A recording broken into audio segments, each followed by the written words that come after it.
That's a way to start the show. What's going on, everybody? You are late, Ray. Well, technically, I made it right when the intro started. Right when the intro started. That's practically the end of the show. Damn, that's when we end it? That's when we end the real conversation, start talking to these motherfuckers about some bullshit. Touche. Like, for anyone that watches this, I think we stay here a lot longer before and after the show. Word. So, y'all get the conversation we planned, and then we have a real conversation. But what's going on, y'all? Happy Friday. Hope everyone's doing well. It's the last day of the week, and then the weekend comes to remind us we got to start it all over again. So, Word. And oh no. Why did I lose connection? At least we get something. God damn it. You freeze? Did this fucking guy freeze on me? Come on. Out of everything we did, after everything I did for you, Ray, you gonna freeze on me at a time like this when the world is watching? Normal guy was the first one here, and you gonna do this to me? Fucked up, Ray. That's real fucked up. That's so fucked up. I didn't even get a chance to make shit public. See? But you're gonna use this as a chance to not come back here. It's okay. This guy, I knew it. See? Then he goes. He leaves. Like if his internet is messed up. Fucked up, Ray. Nah, it probably is messed up, but it's alright though. Good. So title.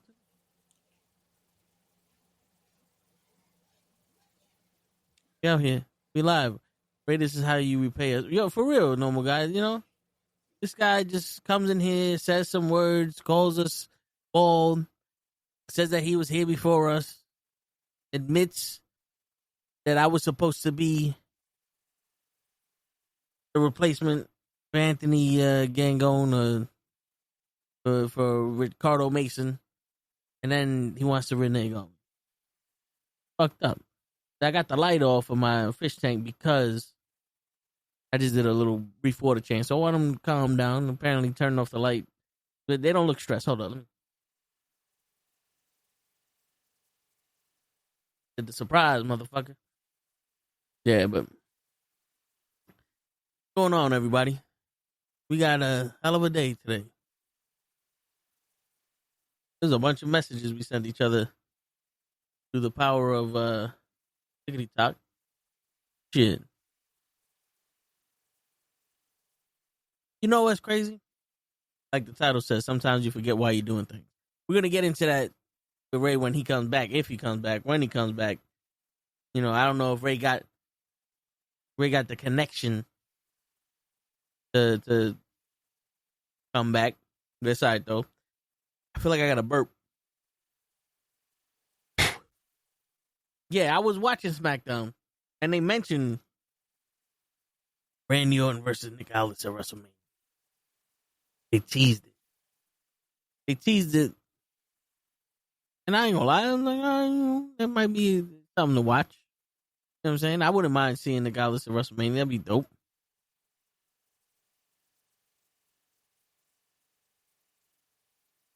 Okay. But, you know. Oh, now, wait.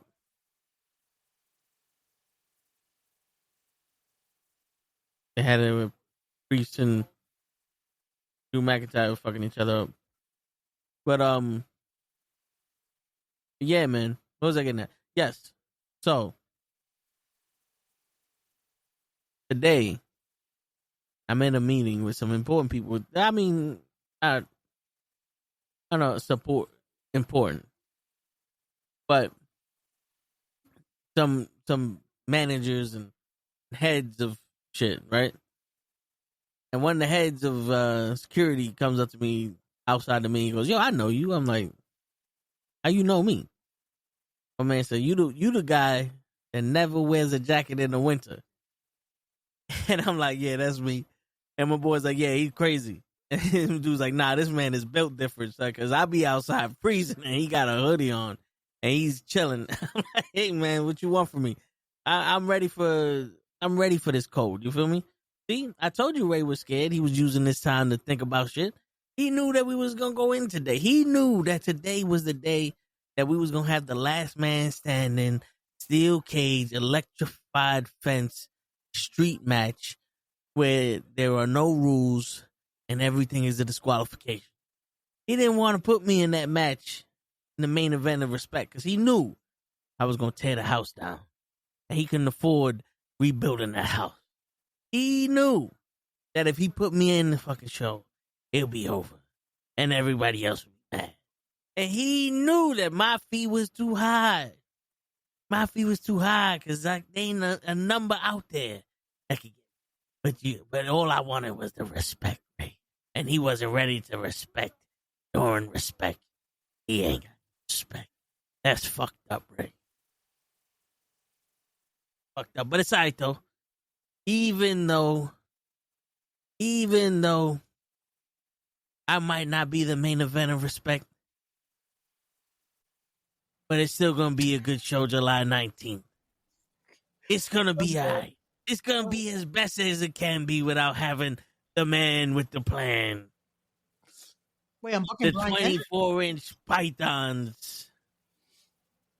The bald head having, the goatee wearing, the white tee flaring, the tags bagags with toes in their rows, and every 6 inches there's an ass in the seat tags. Your boy in the fucking building. It's all right, though. You just gonna have to be outside selling tickets. And if you pay me triple the amount of what Ray is charging, you get that ticket for free. What's going on, Ray? We wasn't talking about nothing. It's all good. It's all good. My apologies. Bro, it was funny because I'm like, all right, cool. We good. We set. And I don't know what I moved that started saying lost connection. I'm like, all right. It looks like Toke can still hear me. And then you froze. And I'm like, I don't think he hears me anymore. So, and I was in the middle of saying something deep, the deepest shit I've ever said. And you didn't even hear me. And I forgot what I was saying. Fuck. And Maxine was out here looking good. And I didn't get to see it because you fucked up the connection, Ray. I'm sorry. But hey, we're back. We're good. It's Friday. What's going on? We got Normal Guy in the building. Who else in the building? Let me go to the comments because this shit loaded everything back. Damn, I can't see who's in the building. So Normal Guy's in the building and Ray's in the building. All right, bet. I was just making sure. So far. Yeah. There we go. But what's going on, y'all? My apologies. Yeah, man. It's Friday. We here. Remind me because I definitely got something we gotta talk about off the air. Because some shit done happened today that was yeah. And God again. It's it was a funny moment. Again. It was a funny moment because it was, bro, because it starts from the morning and then it went somewhere that I was like, oh, this is not where I thought this was gonna go. So yeah. But what's going on, y'all? How's everything? How you doing, Toe? It's Friday. It's 9 o'clock. SmackDown's still running. I just saw they had DIY and the Motor City Machine Guns out right now. Yeah. I was telling them the story that I wrote in the chat. How I was at a meeting. Yeah. Okay. With some big wigs and some heads of things. And the head of one of the things comes up to me and he's like, yo, I know you, right? And I was like, nah, I don't think you do, but what's up? He's like, you the dude that don't be wearing jackets in the middle of winter, ain't you? I'm like, yeah, that's me. My boy's like, yeah, he crazy. And my man turned around and said, nah, man, he built different. I be outside freezing. He out there in a hoodie. So nah, bro, you definitely crazy, man. Because we've been out there and it's fucking cold. And I'm just like, God damn, I wish I had another jacket on. And you just there like chilling. Yeah. You know what's crazy though? I used to be that way. Like I used to be able to, bro, no joke. Like I would go in like a regular long sleeve. Because I do like my long sleeves. Like even when it's fucking, I like long sleeves. But it's like, I could be out like that. Today, I was like, it doesn't look like it's that cold outside. We're good. We should be good. I wear this. I was fucking freezing. I was like, God damn it. I should have wore something else. Like now, I don't know what it is, but I keep saying, as I'm now getting older, I'm like, fuck, why is everything fucking up already? I'm only 27. Why is everything fucking up? This is It'll come back to you. My body's so fucked up that it uses the cold to heal. And I don't need to take ice baths. I'll be outside when it's freezing weather. Oh, man. These motherfuckers go in that's really that cryogenical shit. What you say? I said that's also what they said. Like, it's actually really good for you. Fucking those ice baths and shit for recovery and all that. Yeah, see, I be doing those.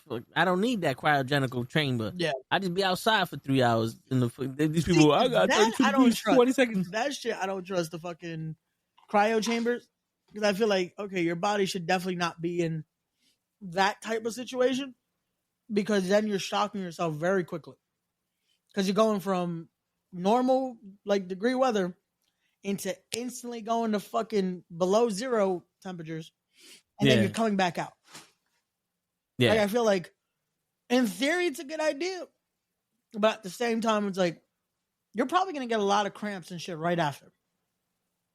Shit, and if you go in water, it can't be no colder than 32 degrees. No, but that's the thing. I'd rather do the water because with that your body starts to normalize it. Like when you get in the pool, like when you go into the pool, it's like at first it's like, oh fuck, this water's cold, but then after a while, you don't want to leave. Like your body starts to get accustomed to it there. With the cryo thing, I'm like, I don't think it ever gets the chance to really do it. My opinion. I don't know. Yeah. Does your body go into shock, tighten up real quick, and then you come back? It's like, I think the reason why is because they're freezing. Like it's so cold that it can drop your body temperature.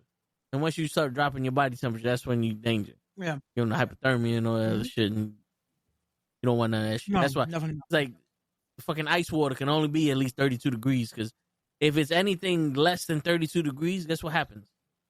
The water freezes. 32 degrees is at the temperature water starts to freeze, right? If you're in there with negative degree weather, like the water is less than 32 degrees, you're in ice. No.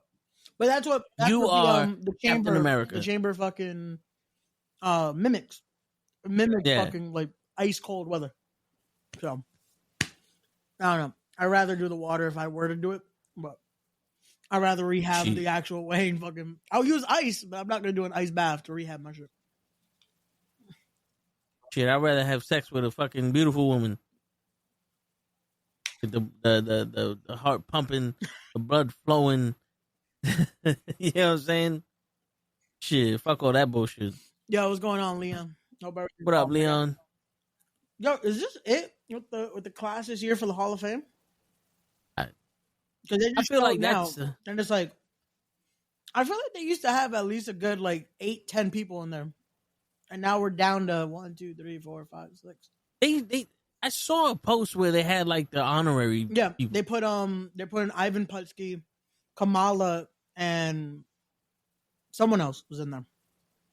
I forgot who else was going in. Nikolai Volkov? No, that was Ivan. Was it Nikolai Volkov? Hold on. Let me look it up. Because I know it's Kamala and I know it's Ivan Putski, but I can't remember. You saw me liking Bianca's IG? Hell yeah, shit. You saw that booty? Shit. Oh yeah, that should get you away now. I don't give a fuck. Every fucking female wrestler I follow, I'm liking their pictures. Okay, Dory Funk Sr. Okay. So yeah, so it's Ivan Koloff. I don't know why I said Putski. Ivan Koloff, Dory Funk Sr., and Kamala are going in as. Well, Ivan Putski is a wrestler. No, yeah, he is, but I don't know why. I saw the post and it's like I don't know why Ivan Putski came in my head first. Did you see the documentary for WrestleMania 9? No, I didn't get to watch it yet. Yo, now I only saw maybe 45 minutes of it. I think it's like 2 hours. Okay. And the reason why Hogan was at WrestleMania, is because they only sold 2,000 tickets. Jesus. And that they were in a parking lot that fit 16,000 people. And they were saying that the most expensive ticket on that show was $250. Shit, can we get and those they yo, for real. And yo, he said they made it a point every year to have $25 tickets. Holy shit, bro. And it's crazy because even back then, though, I think if you like equate it to money now, $250 back then was a lot of fucking money. It was, it was, because it went a long way. You know what I'm saying? Yeah, bro. Remember back in the day, fuck, you could go with $100 and you'll get a decent amount of like compra. Like you can go and do a lot of fucking like now. Oh yeah, bro. It was funny because I talked about that with my mom the other day. But she's like, "Oh yeah, I just went to go buy this and this, $100 down the drain." I'm like, "Yeah, like money fucking just it goes like that."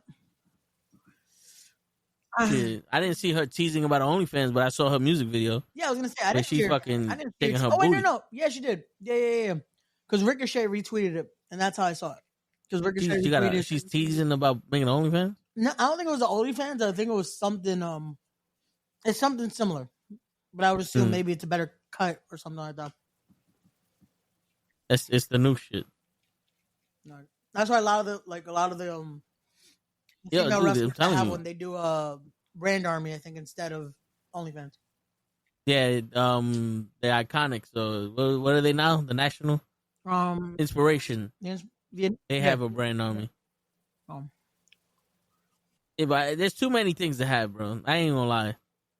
I don't pay for any Marty of that. Bell is bad. Marty Bell? I don't know if I follow. Do I follow? I know who she is. I think I do follow her. She is bad, yeah. I wouldn't be surprised if I follow her. No, I don't. I follow somebody because I've seen her pictures before. Probably her. I recognize that booty. Because she teams up with Serena a lot. Serena Deeb? No. Fuck, what was her name in TNA? Allison K. I don't know. You know how they have all these profiles that have the women wrestlers on there, or they're like a fan page of them, or some shit like that. Yeah. Like that's probably where I've seen her. Probably. Yeah, half of the pictures of booty. I ain't mad at it. Yeah. Yo, I like that they put this dude with Ray Phoenix now too. Humberto? Yeah. You notice they're putting people that can hang with Humberto. I mean, that can hang with Phoenix. Yep. The rest of Phoenix. Which it would have been stupid because back in the day, they'd have put somebody who can't hang with him in there and they're like, look, he can't wrestle. Like, no, nigga, that's not how it works. No, but the thing is, too, it's like they want to showcase him, but also still have someone that looks good in there. Because if you put someone that couldn't hang with Phoenix, it embarrasses the fucking fuck out of the person that's wrestling him. Yeah. Like, with this, it works because it's like the match with Nathan Frazier last week. They were able to showcase both, you know? Yeah. All right, so you can hear that, right? Yeah, I can hear it. All right. My boy sent me a post. I just want to make sure you can hear it. Yeah. But Jey Uso versus Penta would be crazy. Let's get past Gunther first. We gotta get through Gunther, and we gotta see what they're gonna do with Penta, because I am still thinking they're gonna give him the IC title, but I saw something earlier that I was like, I don't mind this. All right, so I don't know what you saw. Yeah, but just based off of going, you know, me, I'm a investigative journalist / writer / Adam and Eve or whatever the fuck they call the fans that, you know, whatever they call they fans that make good points. Uh-huh. What if he's the leader of the Judgment Day? Like, you know, they edge Finn Balor and now Penta is the leader. Mind that. And Penta Dark. I would not mind that at all. No, but what I saw earlier was Dom possibly winning it, because now he's at a point where, again, he has that Guerrero look to him, and even the shirt he has right now that he's rocking is based the Latino Heat. Yeah, when Eddie was IC champ. I mean, yo, listen, he came a long way. Mm-hmm. I hated the fact that he left. He don't do that shit no more. Now he's, like I said yesterday, he had the people that gave him the confidence to do this shit, and he's doing it. And you don't need, like, Braun Breaker, if he's gonna step up into the main event picture, you know, you could have fucking Dominic, the Intercontinental Champion. Why not?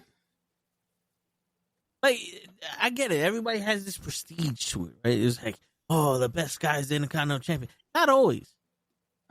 Not always is the best guy in the business the Intercontinental Champion. But that's the thing. It's also it's that workhorse title, because it also gives that opportunity for now Dom could prove, hey, he is at that level. Yeah. You know, and it also invites other people that may not be on the level of Braun Breaker or may not be believable to beat Braun Breaker to be invited into that picture of being an Intercontinental champion also. Exactly. You know what I'm saying? But yeah, I know Damien's talking about Pac being injured. We spoke about that yesterday, but I do want to point out, you saw Raquel? When? Wearing that bandana as a shirt? Where was that? At SmackDown. She was walking the whole way with Liv, and I'm like, okay, Raquel, she doing that shit for me on purpose. I did not get to see that. I'm sorry. I know somebody's telling her that I'll be out here going, oh, shit. But somebody's relaying that message to her, and if they're not, they should be. Ray. I'm not, bro, I got no connections. Matter of fact, actually, Kenny should be. Because Kenny got the didn't Kenny speak to her or something? Yeah. And then she follows Kenny. Like, let her know. I'm about to start posting shit on Kenny's page. I'm about to invite him as a collaborator. He ain't gonna know what it is. He's just gonna accept it. She gonna see it, and it's gonna be me going, "Hey, girl, how you doing?" Shit, you could be tall as fuck, but I'm 7'1". You feel me? Shit, he really is all. You could be a stallion, right? I ain't afraid of none of these. Shit, all women like my ass. I don't discriminate. I regulate every shade of that ass, Leon. There's always something. Yo, you know what it is? Now, here's the thing, right? Here's the shit. And this is why when a man cheats on a woman or treats a woman like shit, you gotta leave him, right? And then the man goes, nah, you don't leave him. You gotta stick with him. Because here's the thing, right? A man can be attracted to thousands, tens of thousands, hundreds of thousands, millions of different type of women throughout his whole life. The good man, when he finds the one that he like he finds the one, he's loyal to that one, like that's his. Yeah. He can still be attracted to other women, but that, you know, like you're mine. There's something about you that you have me now. You know what I'm saying? Like, boom. I'm choosing you. But a woman, she ain't attracted to no fucking man unless they got something. No, because think about it, Ray. They got a man, and if they don't treat her right, she got another one right then and there. Now, don't hit me with it. Not all women. This is just general talk. Yeah. Because we seen it. We seen enough Maury shows and enough Judge Judy's to know that you are not the father. You are the father, Ray, but the other people, the normal guys, are not the father. You know what I'm saying? I still gotta get thrown in there. Like, nah, Ray, you definitely the father, but word, everyone else, because it's funny as you sit there. It's like, yo, unless this dude is a player and he don't know how to use condoms, he has multiple women that he's been with for multiple months, multiple years. Yeah. He has babies with them. Yeah. A woman has been with a guy for multiple months, multiple years, has a baby by another guy. You know what I'm saying? So it's like, because I'm thinking about it, like, this is just me in general, not even generalizing the whole world. I'm sitting here going, yo, I'm walking around these streets and I'm looking at these women like, damn, I love you, and I don't even know them. But then when I'm with somebody or I'm like in that mode where it's like, okay, there's a possibility here, tunnel vision on her. I'm trying to make her feel good, you know, like show her what type of guy I am, blah, blah, blah, quarter, all that shit. And then all the other women is like, I mean, they look good, don't get me wrong, but this is the one I'm trying to get. Yeah. It's like when you buying a car. Every car looks nice until you find that one that's like, woo, this is it. This got what most turns into everything I need. Like, you want a sunroof? Fuck the sunroof. This shit got Apple CarPlay. You know what I'm saying? Like, this shit got 220 horsepower. Fuck the gas mileage. You know what I'm saying? This shit got leather seats. You feel me? And then when you with that car and it starts treating you fucked up and you can't pay for it, and you're like, yo, I gotta get another car. You find another car. It's like, yo, this one got a sunroof. Yep. This one got leather. It don't got leather seats, but the cloth is better for the summertime. You know what I'm saying? They were always like, this is the better one. We may miss that last one because of the CarPlay or whatever, but this one, nah, we can put CarPlay in it. Be all right. You know what I'm saying? This is my car. Fuck that other one. You know what I'm saying? Like, that's what I'm saying. It's like, it's like, we're like wolves or like Beauty and the Beast. I always equate shit to Beauty and the Beast in my head. Okay.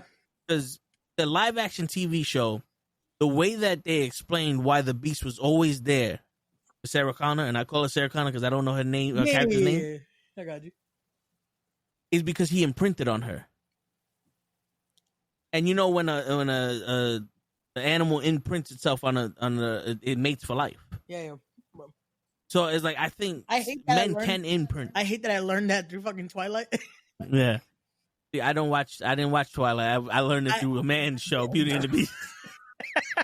Hey, the movie came out when I was like in middle school, so I was like, "This is what motherfuckers are watching." I mean, yeah, it's like the Hummingbird, the fucking Hunger Games and all that. I didn't watch. My cousins made us watch it because they put it on when we was at the house, but it was. I tried to watch the first one. That was it. Like, yeah, I read the books. Don't get me wrong, the books were great, but I couldn't get into the movie. I got into the parody that they did of it. Like there was like a funny ass parody movie they did based off of it. That was interesting. Yeah. The movie I was never a fan of.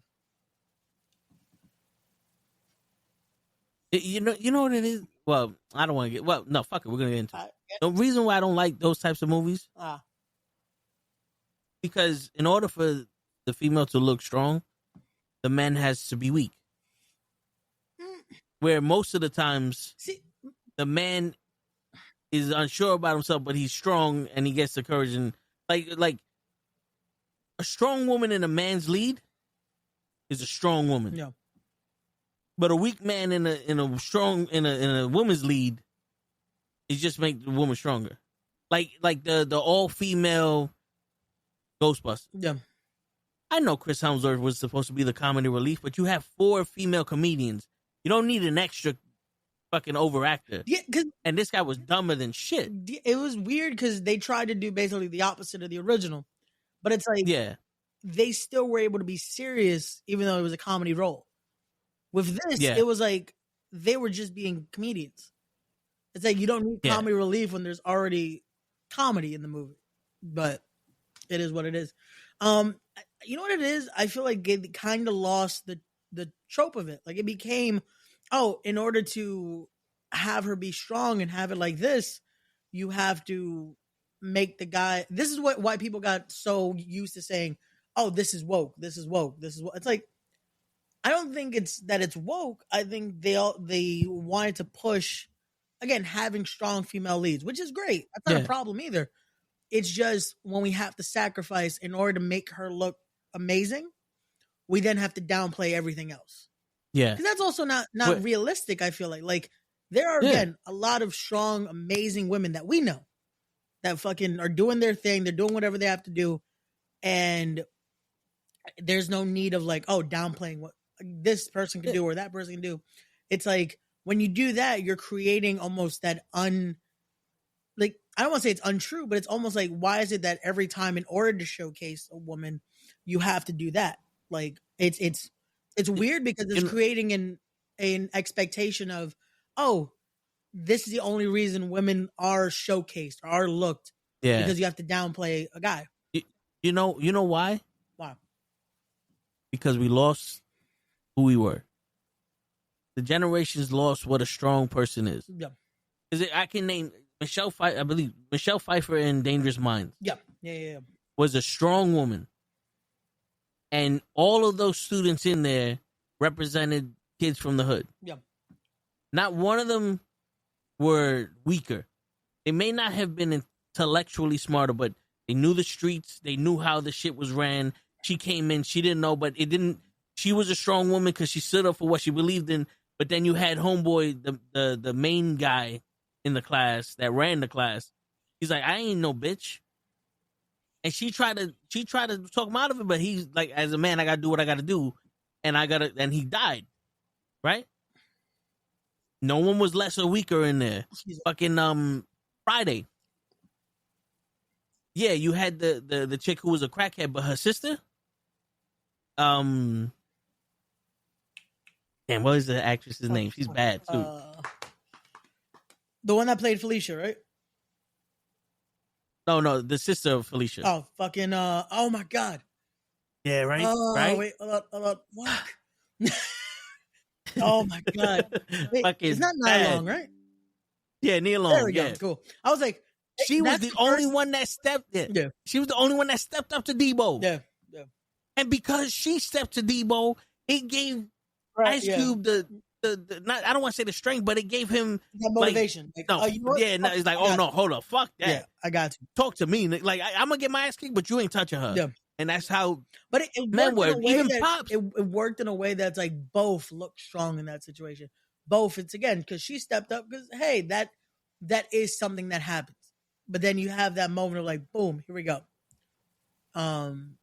Like the Zorro movie with Antonio Banderas. Selma Hayek was a strong character. Yeah. You know, there's a difference between men and women, right? And there's a difference in their strength. Like, this is where I exploded on Wednesday with fucking Adrian. Like, that's a fucking woman. Because, yeah, Rocky Balboa was not intelligent, but he loved Adrian. And he did everything he could to get her, and he got her, and he became her motivation. Yeah. Right? But when it came down to it, and this guy wasn't right, she had the strength to set him straight. Yeah. You know how strong you have to be to set someone who puts their life on the line every time they step in that ring straight? Well, for him to look at you and listen to what you're saying and turn his whole mentality around, you got to be somebody important to him. Yep.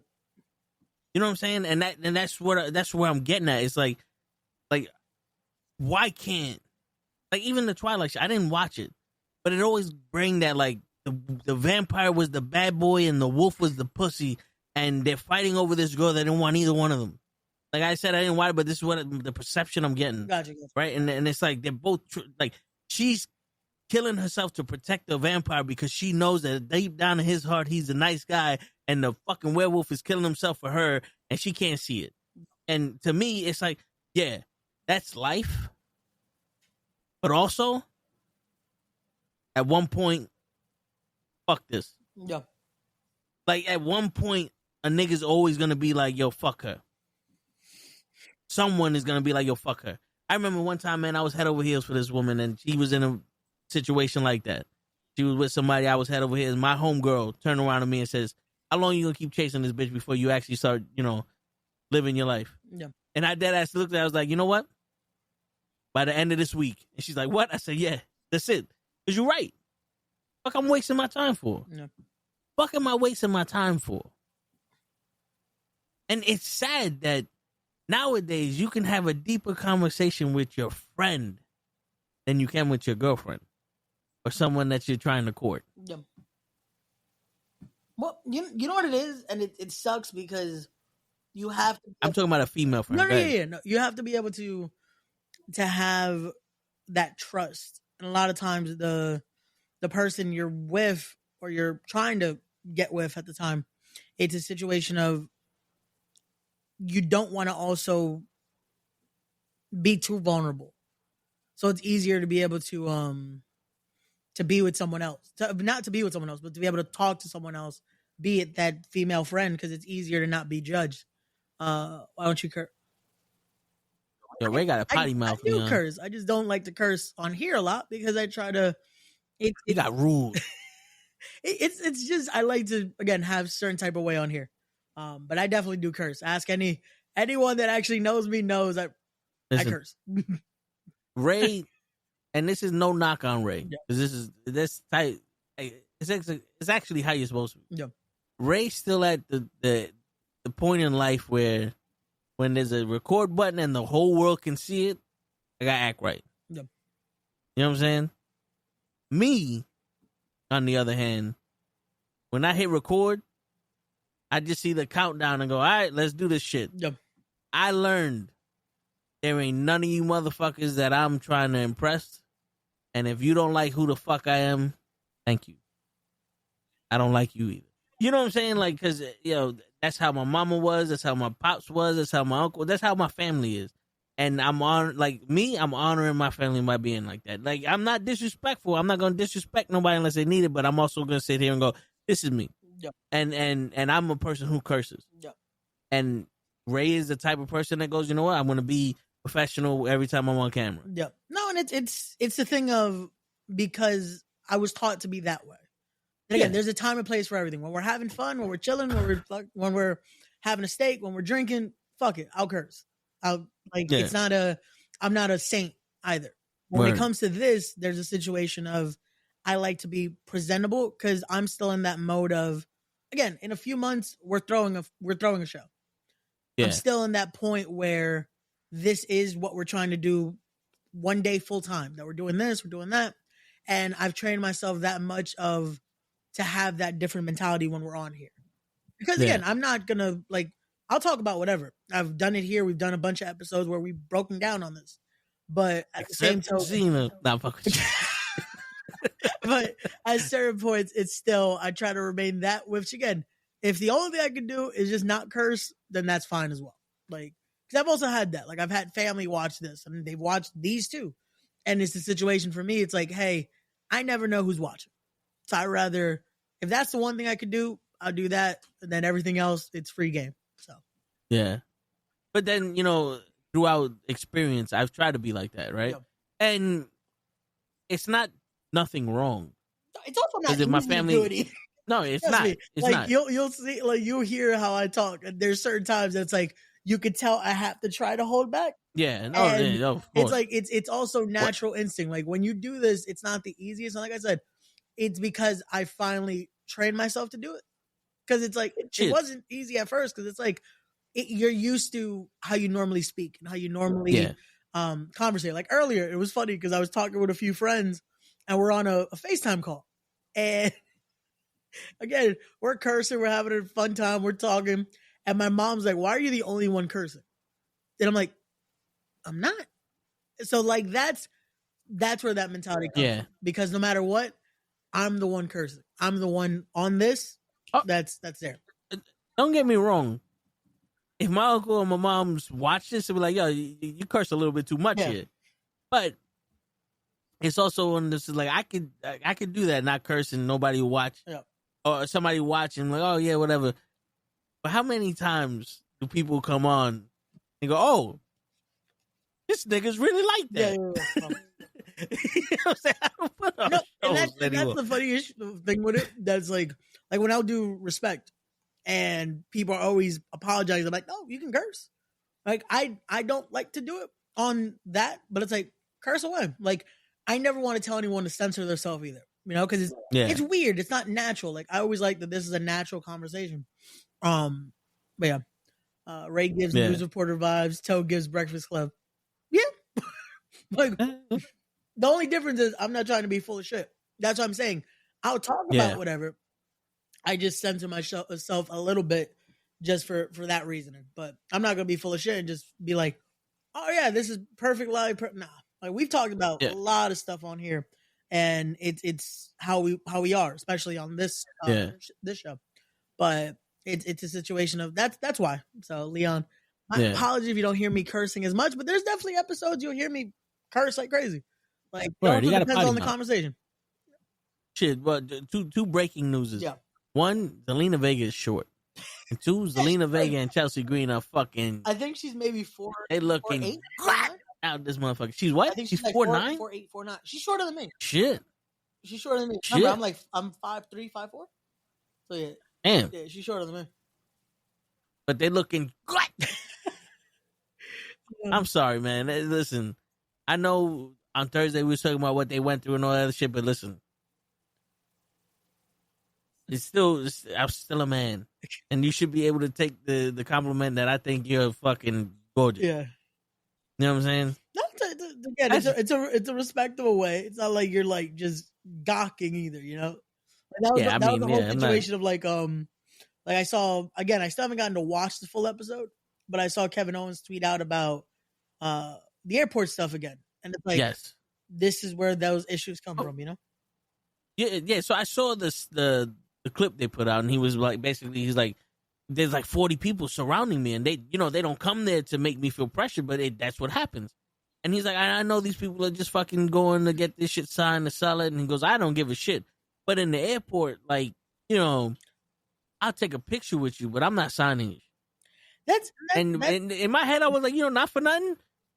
if I saw you in the airport, it was just constantly like, yo, can we take a picture? Cool. You know what I'm saying? But I get it, where they come with their gear, and he's like, people bought a ticket to go into the gate to him and all this other shit. And he's like, yo, can you sign this? And he's like, no. He's like, Stone Cold was signing. He goes, good. So go get Stone Cold to sign this shit. Like, you're never going to say this shit to me in the street, bro. You know I can't touch you in the airport gate. I got somewhere to be. No, and that's the thing I never get with that it's like, I get it. People want to enjoy that moment. People want to, like, last year at a burger spot. I remember I posted it. I met Vladimir Kozlov, and it's like the minute I saw him, he looked at me. He's like, he knows who I am. Yeah, and it's like I still got that instilled in me though. That it's like, nope, don't bother him. Just let it be. Like did he come up to you? So he passed through because going to the bathroom was like right by my table. So we gave like that acknowledgement, like, hey, what's going on? And then it's like I had that moment that I'm like, is it him? And then he takes a call. Again, not trying to be nosy, but he was right by his table's like right behind mine too to make it. You wasn't being nosy. You just point your ears in the direction, man. He's like, let me see. And it's like I know him by voice. Hold on. And he's like, this is Vladimir Kozlov. He's talking to some executive. I'm not going to say who. I'm not putting that business out there. He was speaking to somebody. Eric Bischoff. And then I'm like, yep, that's him. So, and then I guess he went to, I don't know what he went again. I'm like, damn, the food didn't act right with him. And him and the guys who were with were about to leave. And I'm just like, fuck it. I got to at least ask. I'm like, hey, would you mind if we take a picture? He's like, oh, okay, cool. And he asked me, oh, how do I know? And I'm like, yeah, I do this. I work with the indie companies that I do. He's like, oh, cool, thanks. Keep doing your thing. And I was like, hey. It's little moments like that doing it the right way, being respectful. That's how you do it. But when you see these people that go to the airports and to the hotels and that, it's like, there's a line, man. Like that's a cool opportunity. That was like, hey, I happen to already be at the restaurant. I'm eating with my mom. We came in. That like, makes sense. It's one of those where it's like, hey, I waited too. It was like once he was about to dip out, I'm like, you know what? Let me ask. But these people that just like, and they did it with John Cena years ago. My guy is having a meal, like trying to actually eat and all that, and they're like, oh, let me take a picture. It's like, bro. Listen, there are conventions that you go to meet these people if you really wanted to meet them. If you met them in happenstance, like, yo, I take your shot. Yeah, like, you know what I'm saying? That's the thing. Also, be ready to be told no. Because, again, they're on for you almost 24/7. And there's those one moments that's like, hey, they want to be able to just be human and be just normal and be able to relax. Like, it's one thing that, again, you get that one moment, like, hey, let me try. But also to be respectful of them. Like, they don't get time like that. Like, for workers, especially when they're on the road like this, it's like they're at the gym, they're training, they're doing this, they're trying to still maintain a healthy diet. They're trying to at least have those few moments before they have to go to a show or do something to just be normal.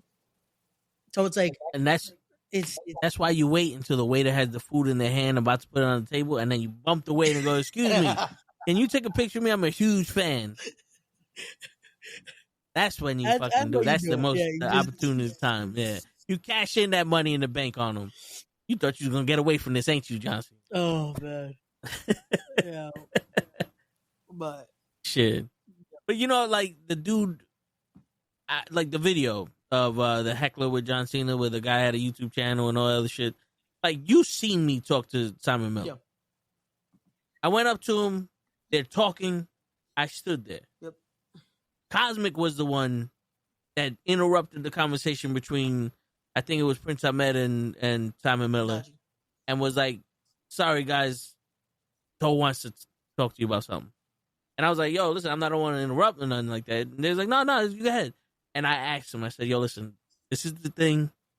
Would you mind if we did this? And he goes, yeah, that sounds cool.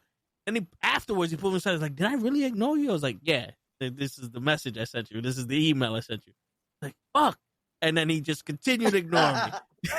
It's still the running gag of it, but it's also like when the interview finally happens, you're gonna be able to do year 1 meets Simon Miller, does this. Year 2, he promised he was gonna finally do this. Year 3, it's finally time. Like, Word. I mean, we're in year 5 now, but all right. You know what I mean, though. It's like we're gonna get there eventually. We're gonna get to that point where finally it will happen. Word. Finally, we're getting. Who'd have thought? Who'd have thought that I started this podcast and I would have international beef with an international fucking YouTuber who's also a wrestler? Who'd have thought that I would have beef all the way in England? It happens, man. But that's the fun thing about it. Again, having fun with this, doing that, but being respectful with it. Like, again, all of this is out of fun too. That's like, hey, you just want to be able to have a sit down. Let's talk wrestling. Let's talk about him. Yeah, that's it, you know, like. Oh yeah. Yo, can I tell you something? What's up? This is no like perverted shit or nothing. Yeah. When I first saw Chelsea Green in the independent circuit, okay, I didn't buy into her hot mess character. Okay. You know what I'm saying? To me, it was like, oh, this is, too much, whatever. But then the more I see her, the more I bought into her. And now I'm a genuine fan. Yep. You know what I'm saying? And, like, that's what I want when I watch wrestling. Yep. I may not get it in the beginning, but then when I start seeing you and it's like, oh, okay, boom. Now I look forward to seeing Chelsea Green on TV. Gotcha. I was going to say, did you get to see, like, the build of it, though? Like, why that became a character?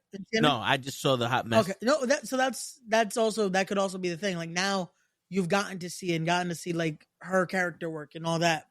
Because back then, like, it made sense for the time.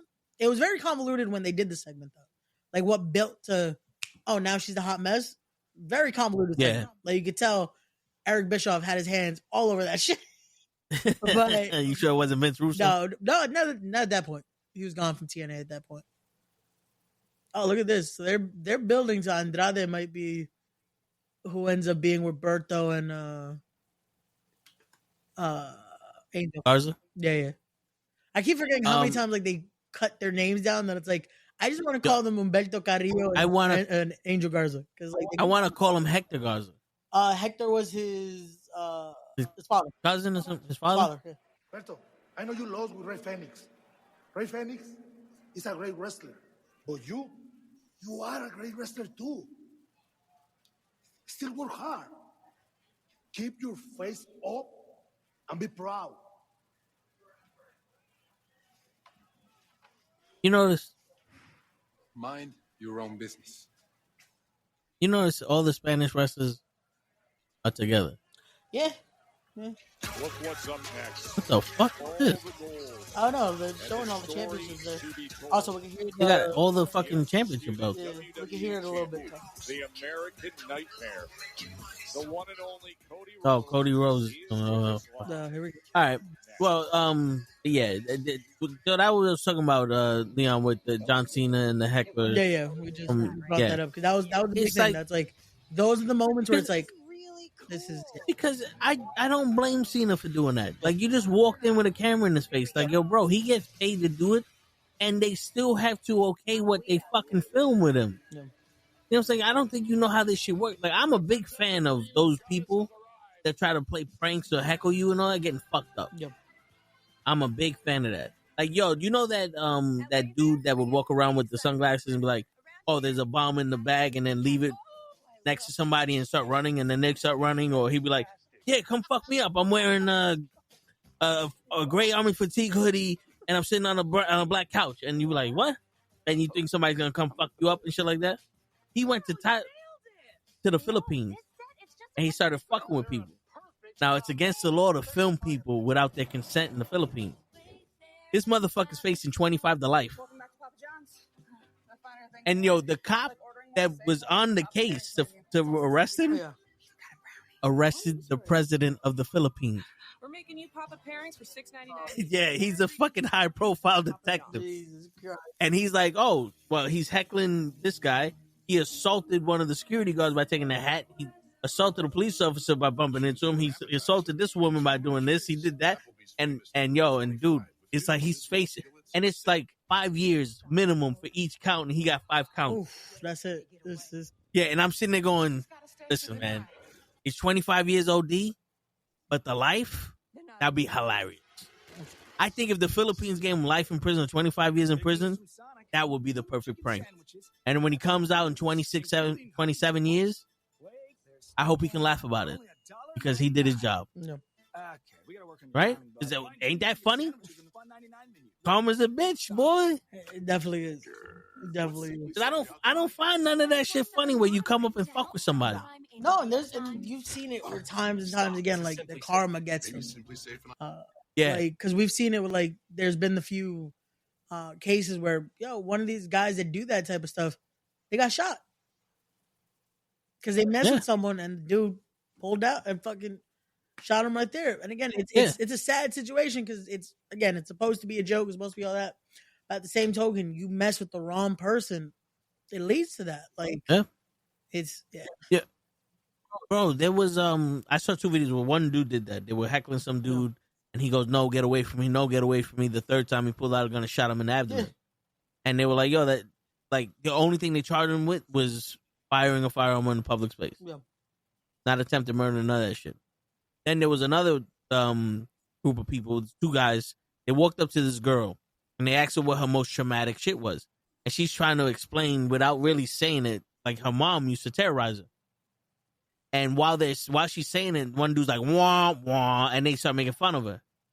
The boyfriend found out, went to the fucking mall, saw those 2 people. They actually goes, "I don't know, but I know what yours is," and punches the dude with the camera. And then they find them in a GameStop, and they're like, "Yo, come outside, come outside." They want to fight him. And the dude's like, "Yo, leave me the fuck alone." Now, he's a streamer also. And he's explaining, like, at no means am I hard. I'm not a gangster. I'm not this, but my girl's been traumatized, and I'm not going to let her be traumatized again by these fucking people. So he swung on him. And I'm sitting there like, "Yo, dude, nah, not for nothing. You did your thing." Yeah. But I'm telling my brothers, like, these niggas, they looking for the right one. They going to find them, because if I swung on them and they came in the game, if I found out my brother swung on them while I'm somewhere else, and they in GameStop talking about come outside, there is no come outside. You dying right there in the GameStop where you stand, because now you fucking with me, bro. He punched you, I'm laying you the fuck out, and I'm gonna teach you this lesson because you haven't learned it yet. You know what the saying is, Ray? You know what you tell a man with 2 black eyes? Nothing, because they already learned. You should learn the yep. first 2 times. Nothing, because they already been told twice. Yeah. And that, bro, it's such an insane situation of it, because it's like, in something like that, like, bro, you got off with the warning. That's it. Like, you want to fight from there? It's like, bro. Yeah. Now it's just like, oh, you fucked up. Yeah, because not for nothing, man. Like I said this shit before. When people like that, they don't suffer consequences. When they do, they're too great. Yeah. See, like those hecklers and all that other shit, they don't suffer consequences. Nobody swings on them. He got swung on. Yeah. They didn't learn from that consequence. So the next set of consequences is going to be more than that. So it might be that they get beat within an inch of their life. It might be that they get robbed and embarrassed. It might be that they get dead. But it's sometimes like, yo, bro, the consequences are going to far outweigh what you did. Yeah. That's why you have so many people in the streets like, oh, he didn't deserve to do this. Well, how long has he been fucking around trying to find out, and now he found out? You know what I'm saying? It's like driving, Ray. I told you this. You can only be lucky a certain amount of times before you fuck up. Yeah. When you're driving at fucking 90 miles an hour in and out traffic, weaving in and out traffic, it's luck. And I say that it's luck because you're not on an obstacle course with cones that don't move. Yeah. You're in a fucking street with other drivers that don't know what you're doing and you don't know what they're doing. It could be one motherfucker doing some shit you don't expect.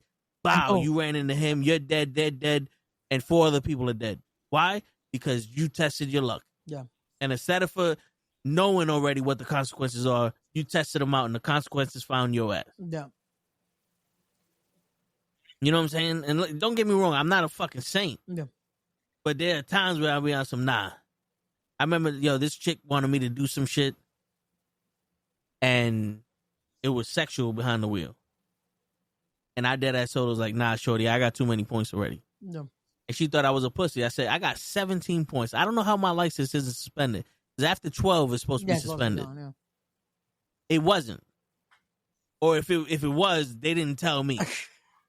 And the last thing I need is for me to get pulled over, because at that time it was hot. You know what I'm saying? Like I was a magnet to these tickets. I'd done already spent $1,200 on after ticket fines. I'm not even telling you how much I spent on the tickets. Yeah. This is after you get a certain amount of points in a certain amount of months. They fine you $600. I got that fine twice back to back. Oof.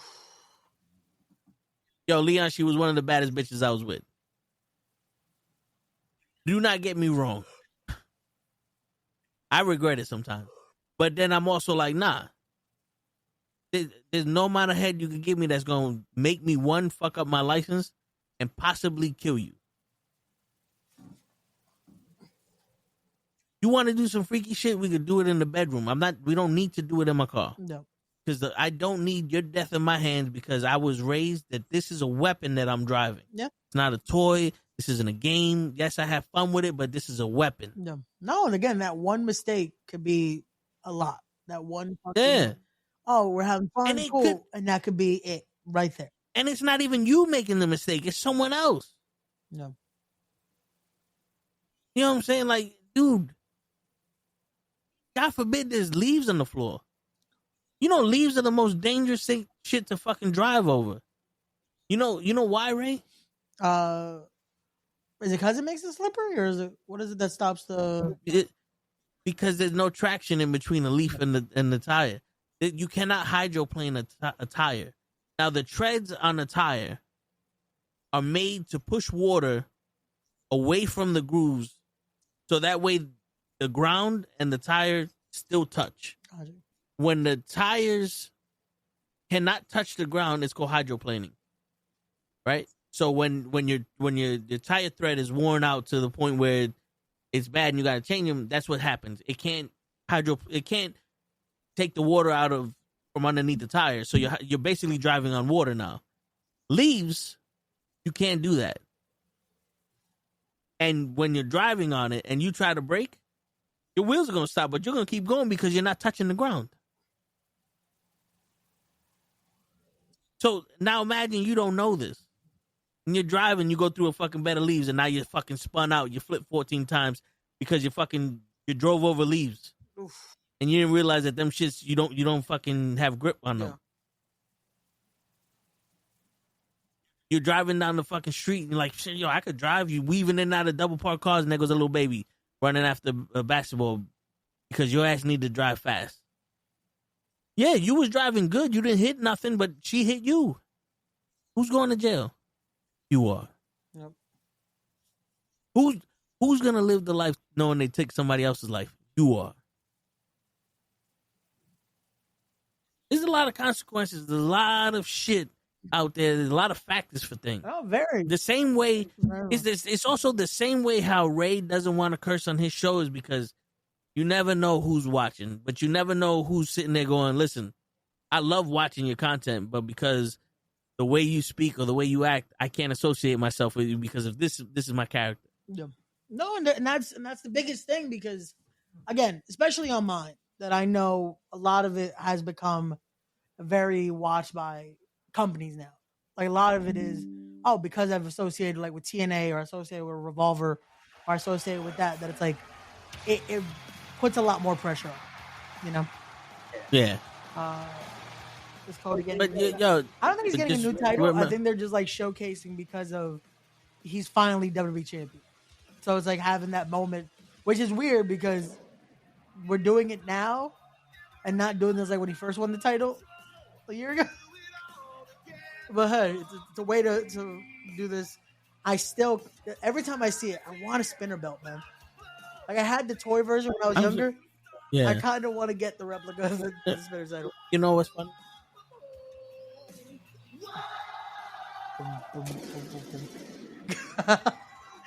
Yo, that's it's a magnet that it always ends like that, but yeah, it's the mini one. My brother bought this for me for Christmas one year, and I always said it. This is the only spinning title that I like. This is the WWE one. I hated that shit. But I had both. Like the you remember the Ruthless Aggression toy versions that they used to have?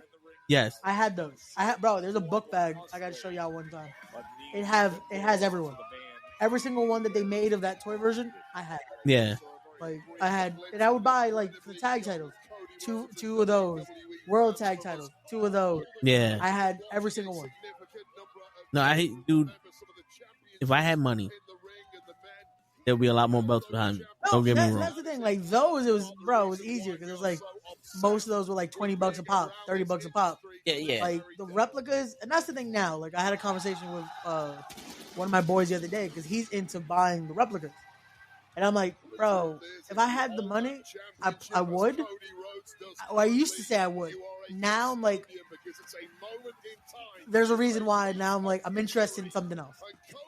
Because of doing respect now and all that. That it's like that's the only one. Like if I were to buy one more, because I have 2.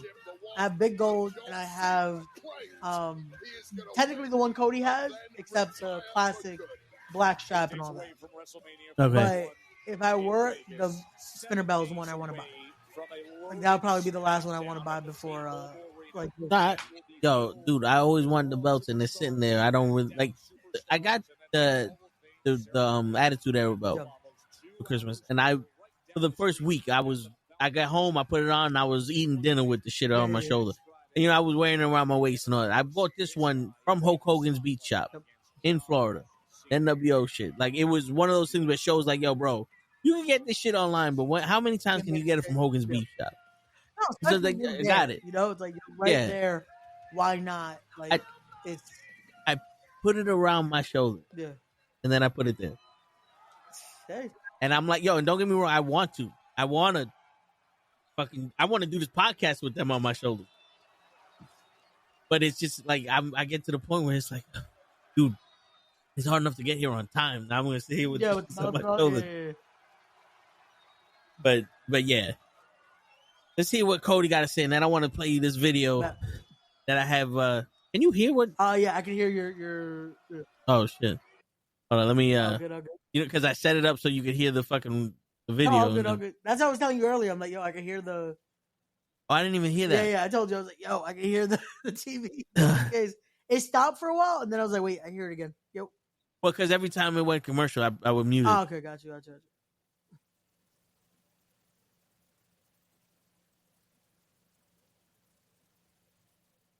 They're still missing the green one. Yeah. The one that Bruno Sammartino lost to the Sheik, and the Sheik lost to Hogan. Was that considered the WWE title though, or was that the WWF title? Because that's probably why. Or is the blue one supposed to be that? No, the blue one is the one that I think Superstar Billy Graham was holding. Oh, okay, got you. Because the green one, I think, was only there for a little while. Got you. Then they changed it to the one that's on the far right for like a fucking year, and then they bring it to the wingtip. Got you. You know what I hate? What? Right? Like if you look, the blue globe that's on my thing, yep. I use it so much. I used to sleep with it next to me. Like I'm not fucking with you, Ray. Like that was the blue. It's little plastic pieces, and they fell off. So there's like, hey, it's the actual wearing 8 pieces. Yeah, there's like 8 pieces that fell off the fucking shit. Got you. Like I'm about to get acrylic paint and just paint those boxes. There you go.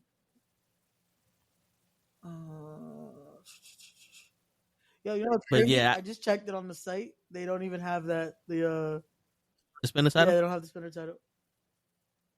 They got his commemorative title. Yeah, no, you know what's crazy? That got sold out too. Shit, it sold out today because someone, I think Gigi put it in the chat. And I was like, you know what? Let me see, just for the fuck of it. And I was like, oh, the price ain't horrible. I went to click add to cart, gone. I was like, damn, I would have bought that.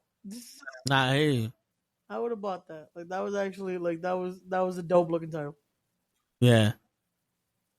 Because again, I want that like that. Like look, Cody's showing it now. Like that title, man. To me, that was like again when we talk about like my generation was that title.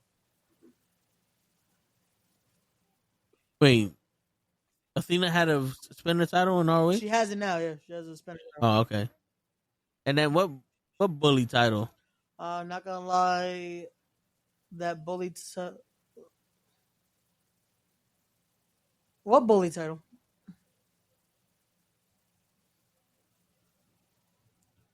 Yeah, I don't know what. Yeah, I don't know which one he's talking about, but let us know, Damien. Not for nothing. At one point, my favorite title was that Undisputed Championship. Same. That was always the one I would put on my universe. Yeah. Like I used to always change it to that, even though there's so many other. Yo, bro, I was looking for that title, like the toy one that came in Brock. I finally found Brock. I got Brock, and then that title's too big for every other wrestler. Damn. So now it's like I got to get the one that comes with Eddie. Okay. Wait, you mean like the small titles, right? This one. Oh, okay.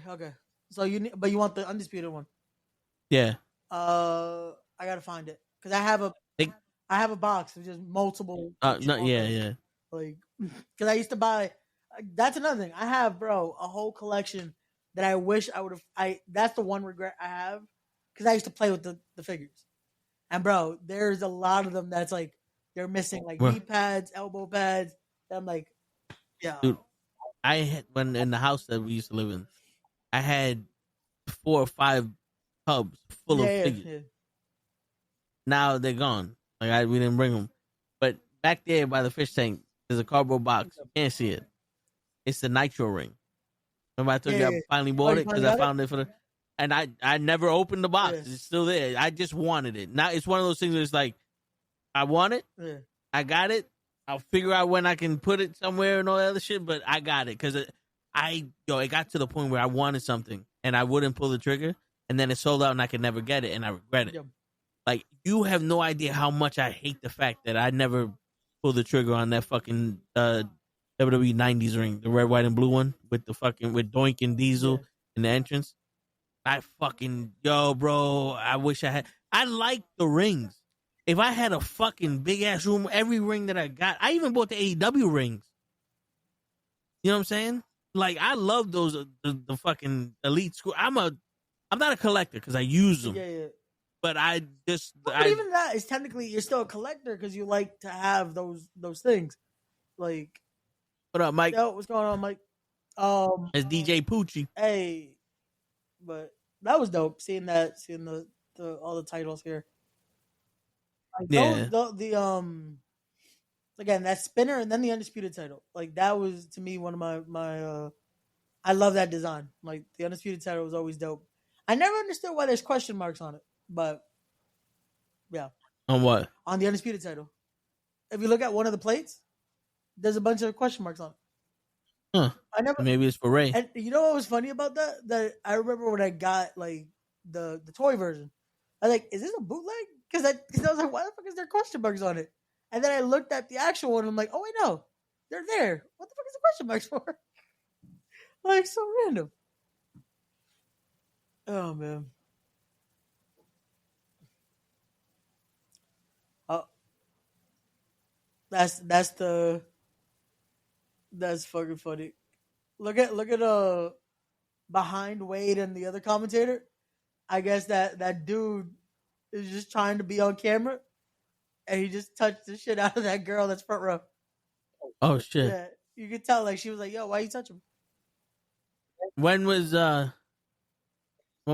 Did they show? Is he still talking? Yeah, right now. Like, oh wait, watch when commentary gets on screen. Okay. You're gonna see like this dude's trying to. All right, because Cody just said that they're allowed to love someone else. Gotcha. And now he's naming people for some reason. Oh, okay. Oh, come on, bro. How? You have 2 nights. What the hell is the World Heavyweight title and the NWO title? Because this is the WWE title lineage, not the World title. Remember, those are 2 different titles. Like, boxing has the heavyweight championship and then the linear heavyweight championship. So, you know what the linear heavyweight championship is? No, what's that? So that's the actual championship belt that came from the champion. Okay. So let's say the original heavyweight boxing champion was Muhammad Ali, George Foreman, Joe Frazier, and I'm just throwing out names. Yeah. Fucking Lennox Lewis. Gotcha. Lennox Lewis retires, they make a new title. That's the heavyweight championship. if Lennox Lewis ever comes back and he's the heavyweight champion, that's the linear championship. Gotcha. Because so now you have a heavyweight champion and a linear champion. So it's like you're technically the heavyweight champion, but the linear champion was the one who beat the official last champion before whatever tournament we made to crown a new one. Gotcha. So like when with WWE, the situation when like Punk and Cena were holding the titles, like, technically Punk is still champion. Yes, Gotcha. yes. That makes sense. I'm mad now because they just announced they're doing the Andre the Giant Battle Royal on SmackDown. And they're going to defend the Street Profits on SmackDown. They just did that. I'm like, what the fuck? Oh, shit. Come on. Like, how are the Street Profits not on Mania? That makes no sense to me. Like, they got 2 nights. Why not? That's what I'm saying. Like, how you have 2 nights worth of WrestleMania. How do you not set this up? Like, that makes no sense to me. But, hey.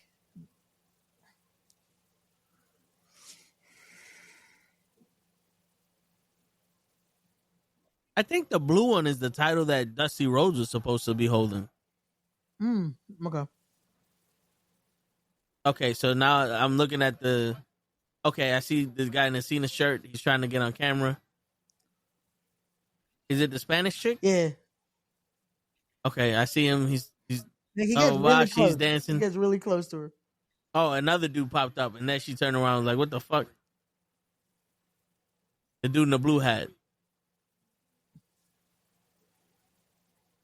And then this fucking guy with his belt just giving an eyebrow. Like, a part of me wants to be on some... Do you have people you know watching this? Like what's the point? Are you just standing behind them doing all this shit, bro? Like, I would rather be in the front row with fucking Jimmy Yeaton with me, and be behind the commentators. Oh, look. Like, I don't know, man. It's one thing of just, hey, you're there, have fun, enjoy. Yeah. Not do some shit that again it just looks awkward. I love that. One of the most distinct trophies. You can't even put it on the fucking pre-show, bro. I don't get it, man.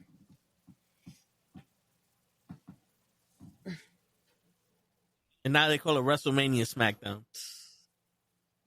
So WrestleMania is technically 3 nights. Well, technically 4, because the Raw after. Yeah. Like,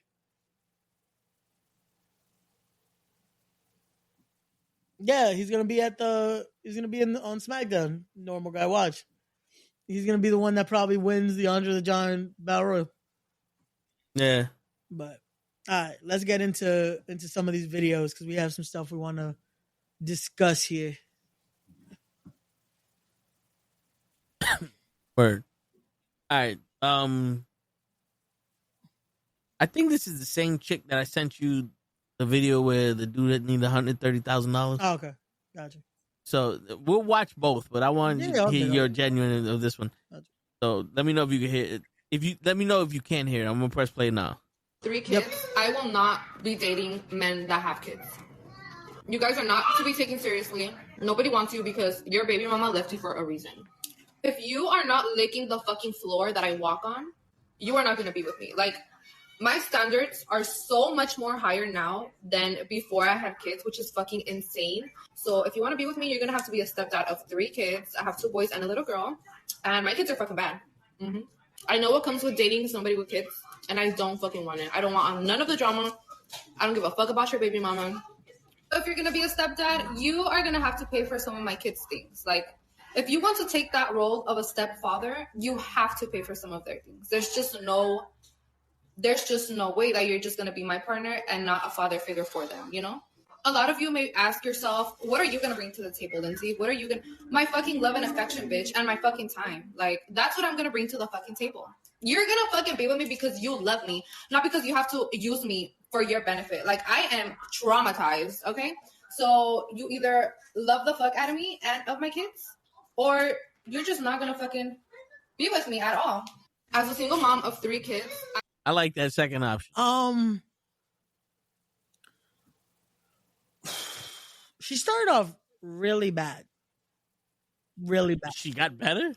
No. I'm just saying, like, it starts. Oh, okay. It's like there's no redeeming quality for this because it's like from the get go, it's like swing and a miss, and then it's like, oh, okay, now we're not even trying to hit. Now we're just like, yo, you threw the bat at this point.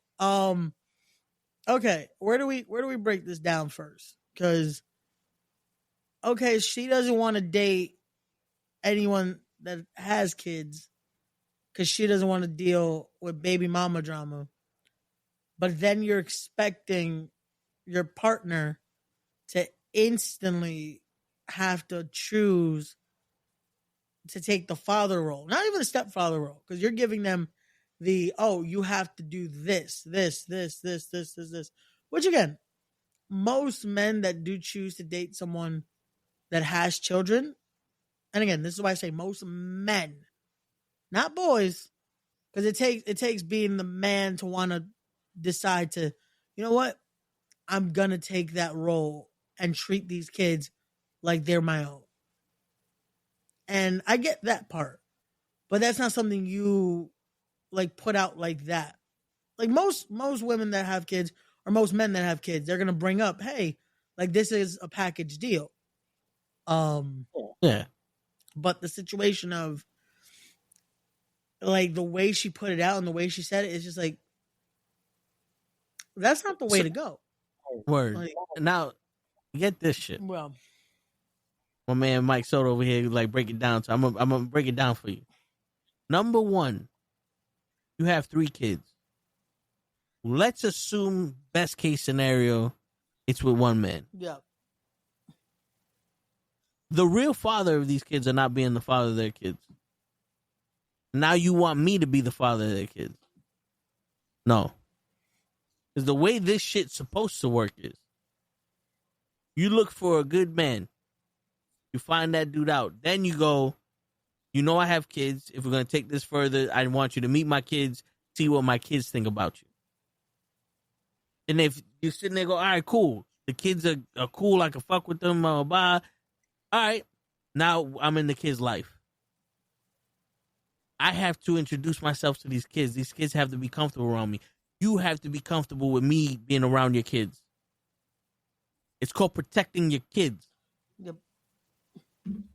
Because you don't know who the fuck I am. Yeah. What if we're dating and you turn around and like, yo, you got to be the stepfather of my kids. All right. And your kid drops something. I take my belt off. I start whooping his ass. Because that's how I was raised. I whoop the kid's ass if they fuck up. You can't say nothing to me now. I'm their father. No. You sit the fuck down and shut the fuck up, and I'm going to discipline these kids. Because you already said that your kids are bad. So you don't discipline your kids. I'm going to discipline my kids. If these are my kids, I'm disciplining them. There's people like that, Ray. Well, like, I'm not saying that's me. That's what scares the shit out of me, because it's like you're creating that position that something like that can happen. Like, you're giving that, oh, you have to do this. It's like, cool. There's going to be someone that's going to be like, yeah, I'll do that. And then, but that also comes with this. Like, it's starting with toxicity. That's going to continue toxicity. And then the worst part is, again, you expect all this and you say all this and you do this, but then you say you can't deal with someone that has kids. So that also means, is that it? Like, basically you're done. Like the 3 kids, that's it. Like, and so she said that because she knows the drama of baby mamas. So that means you was with somebody that had a kid, or you're the baby mama drama. Yeah. Well, so that means you're a fucking psychopath. Saying, like, it already sounds like there's baby mama drama, because it's already the situation of, oh, you got to pay for this, you got to do this, you got to do this. Yeah. Like, and also she sits here and goes, oh, what am I bringing to the table? You get my love, affection, and my time. Well, guess what, honey? Guess what? Newsflash. That's given on the first date. Your time and your affection. Well, your love is earned. Your love is earned. Yeah. So now I have to do all this for what? Like, for what? Because in this case, scenario, shorty, I could do you one better. Let's get social services involved to take your fucking kids. Right? Because if your kids are bad and I got to be the stepfather to your kids, you have an abusive relationship with your fucking kids. Yeah. You don't take care of your fucking kids.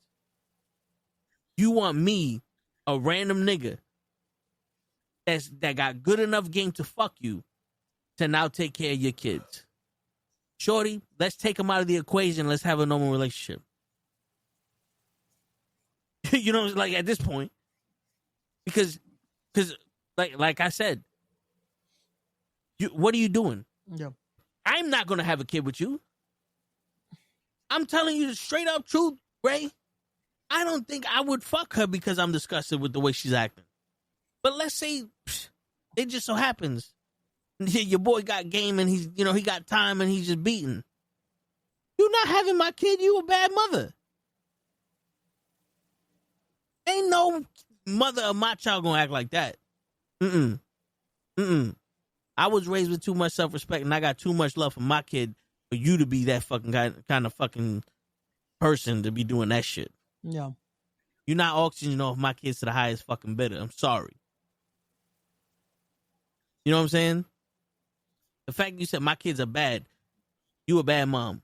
To me, it's like, again, saying that, it's just this. Ray used to be a bad boy. He needs to spank. Oh, it's true. Shit. To me, it's just wow. Like having to say that, putting that out there, it's like I don't know. To me, it's just weird hearing this and just all that expectation. Meanwhile, it's like, what are you actually doing for your kids first before you even think about dating with kids? What how is your relationship with your kids? What are you doing with these kids that it's like, damn, like Ray? I'm gonna tell you a story. It's from Eric Thomas, yeah. But I believe that this is how all men are when they found a real woman. Yeah. He's home and he's cleaning his house, and he don't have a mop, so he takes a shirt and he starts wetting the shirt with a soap and towel, and he's washing the floor with his shirt on his hands and knees. His boy comes over and goes, "Yo, your woman got you washing the floor with your hands and knees like that? You whoop." And he turns like, "Yeah, I'm whoop. This is the best woman I ever had.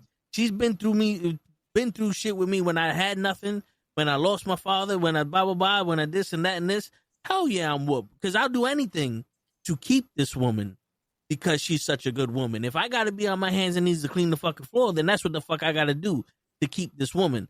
Like, I hear that and I'm sitting here going, if you treat a nigga right and you're actually a solid woman that a man can trust with his emotions, that he believes that you're not going to leave him at his weakest points, that he can be vulnerable with, that he actually can protect, and that you're going to protect him, because like I said earlier, men and women are different people, but they have different roles in a relationship, but it's to cater to the other person. You know what I'm saying? Yeah. Like, yes, women used to cook and clean and all that because the man was at work. Because back in those days, women didn't work. They did that, and I bring home the money. You made sure that everything was good in the household. So that way, when I came home and you came home, there was peace for everybody. You bring me peace. Now now there's chaos everywhere. And we still have to figure out to make this work. So you're working, I'm working. We both come home, we both tired. It's like, all right, let's order out. Right? But when you tell me about your day, I'm there. When I tell you about my day, you're there. And I turn around and like, you know what? I'm off today. Let me go get something. I'm going to cook for you. Why? Because you're special to me. I'm going to sit here and I'm going to try to keep letting you know that you're special for me. You're my person. I don't want to lose you. And I don't take you for granted. When a man is in real love with a woman, when a man loves a woman, like that's how he acts to his woman. Yeah. He's not going to do anything to jeopardize that, to take it to jeopardize it, take it for granted. Now, you don't get that no more because, bitch, you just gonna give me your time? I need more than that. Well, so again, that could have even been the way to start it, right? But because of everything else she said, it's like, I need more than that. Yo, Ray, at my age and the shit that I'm doing in my life, I have very little time. I have all the time in the world. Yeah. But very little time to waste. So, but that's also one of the things. Like when you're trying to date someone now, right? That's something you're saying you're giving though, is your time, because it's serious. So that's also the thing. So like, let me put it like this. This is why I'm gonna play devil's advocate with what you said just for a second. Because of her having 3 kids. That means, again, her time is limited because she has to deal with everything else that comes with. Again, I'm not defending her statement. I'm just saying, but also that being if she's a mom that's taking care of these kids and doing everything, like, again, the doctor's appointments and this and this and this. Like, there's a bunch that comes with that. So saying, again, giving her time, that is something important because, again, there's limited time to that. However, because of everything else she's saying, it's also like, I feel like you got a lot of time on your hands. Somehow. But let me tell you why time isn't good enough. Okay.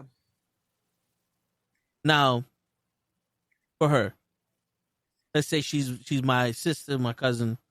She has all these kids. She's giving up her time to go out with somebody. I get it, yeah. At the beginning, you have to show why you're worth her splitting her time up for you. Now you done proved that you're a good man and she wants to be with you. That time has now been adjusted and you're fit in her life. She's not giving you that anymore. You earned it. You're in there. That's like you go on a job interview and you spend 3 hours to get to the job. And they go, well, what do you bring to the table? I just spent 3 hours to get here. Okay. That's not something they give a shit about, because if they give you the job, you're supposed to spend the 3 hours to get there. You made the choice to spend the 3 hours to get there. You know what I'm saying? So the time that you're giving me after the first, second, and third date, if we're going to keep doing this, you already invested your time. Now I need more, because that's the prerequisite. That's the door that you opened up, was your time. I'm in your life. What more do I get now? Because you're getting my money, you're getting my care, your kids are getting my love, and I'm protecting you. I'm doing all this other shit. I'm emotionally involved in you. No, Pody, I don't. Right? I'm emotionally involved in you, and you telling me you're giving me your time. Guess what? Your time does not equal my effort. Yeah. So now you have to equal this effort here, right? You say you're giving me your love. What does that mean? There's plenty of girls that love me that don't give me their time. What does that mean? Yeah. I'm showing you my love because I'm wasting my life taking care of another nigga's kids, trying to prove to you that I'm a good nigga, and you just sit here before we even started talking, like before she even talking, she already said she's not worth the effort in that video. So I'm putting in the effort to losing situation already from what she said. Yeah. Let's say I didn't know she said that, and I'm putting invested in. Prove to me I'm not wasting my time. Yeah. Because I can have anyone's time in the world. Time is valuable, but there's plentiful also. Yeah. You're in an elevator and you're with someone, you have nothing but time until you get off that elevator. And if you talk to someone, now they have your time. It's not as valuable as you fucking think, especially when you're going to sit there and waste it on someone like this. Right? Now, when you set your time to something that's valuable, like if she was raised, like if she was the person that you said that she was, and she was raising her kids and she was doing this all by herself and all this other shit, and she worked 3 jobs to feed her fucking kids, and she, every minute she spent was with her kids, and she's like, yo, you know, I'm giving you the time, blah, blah, blah. Like I said, that's in the beginning. Yeah. Because once we become official, I'm going to make time for you to put me in your life. Yeah.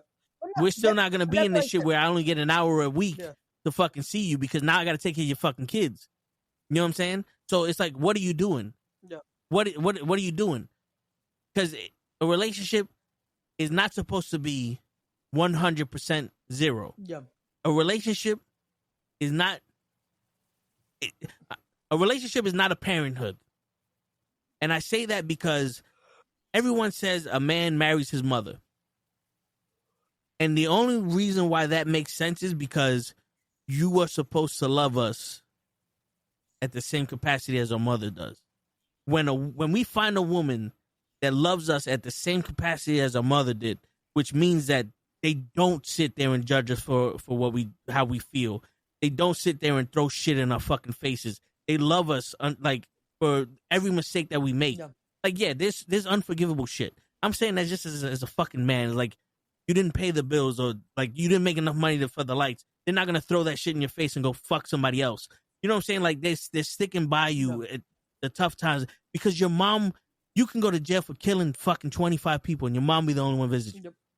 Your mom love you unconditionally. You find someone that's close to that, you keep her. Yep. No, because your mother showed you what real love is. That's where that comes from. That it's like you try to find someone that has that. They see those values that it's like it's there. But that's what you try to find. That's what you always look for. But yeah, again, like I said, I tried to not defending it. I'm just like, let's play the devil's advocate and see. This is where that scenario is like, okay, you know what? That makes sense. But in a situation like this, I don't. Because think about what you're sacrificing in this situation. Yeah. You're sacrificing a lot. You're sacrificing your future. Because let's be honest, you could fall in love with her. What if she don't want no more kids? That's what I said too. It feels like that's all she wants is, oh, you step up to this and that's it. Like there's no. It doesn't sound like she wants more kids at that point. Or what if you do get her pregnant, and she has your kid, and all of a sudden she don't want to be with you no more because her time is too precious or her love ended. The little shit that she offered is gone now. Now what? Another nigga's gonna raise your fucking kid? Like, these are things that men think about. We think about shit like this. As much as people think that we're in, when it comes to something as serious as this, we think about it. Even if it's a oops, we think about long and hard because we don't get away with shit. Yeah. We don't get away with saying shit like this. The problem is she could say this shit and there'll be another nigga ready to fuck her. Nope. You know why? Because we don't give a shit. We just trying to get some pussy.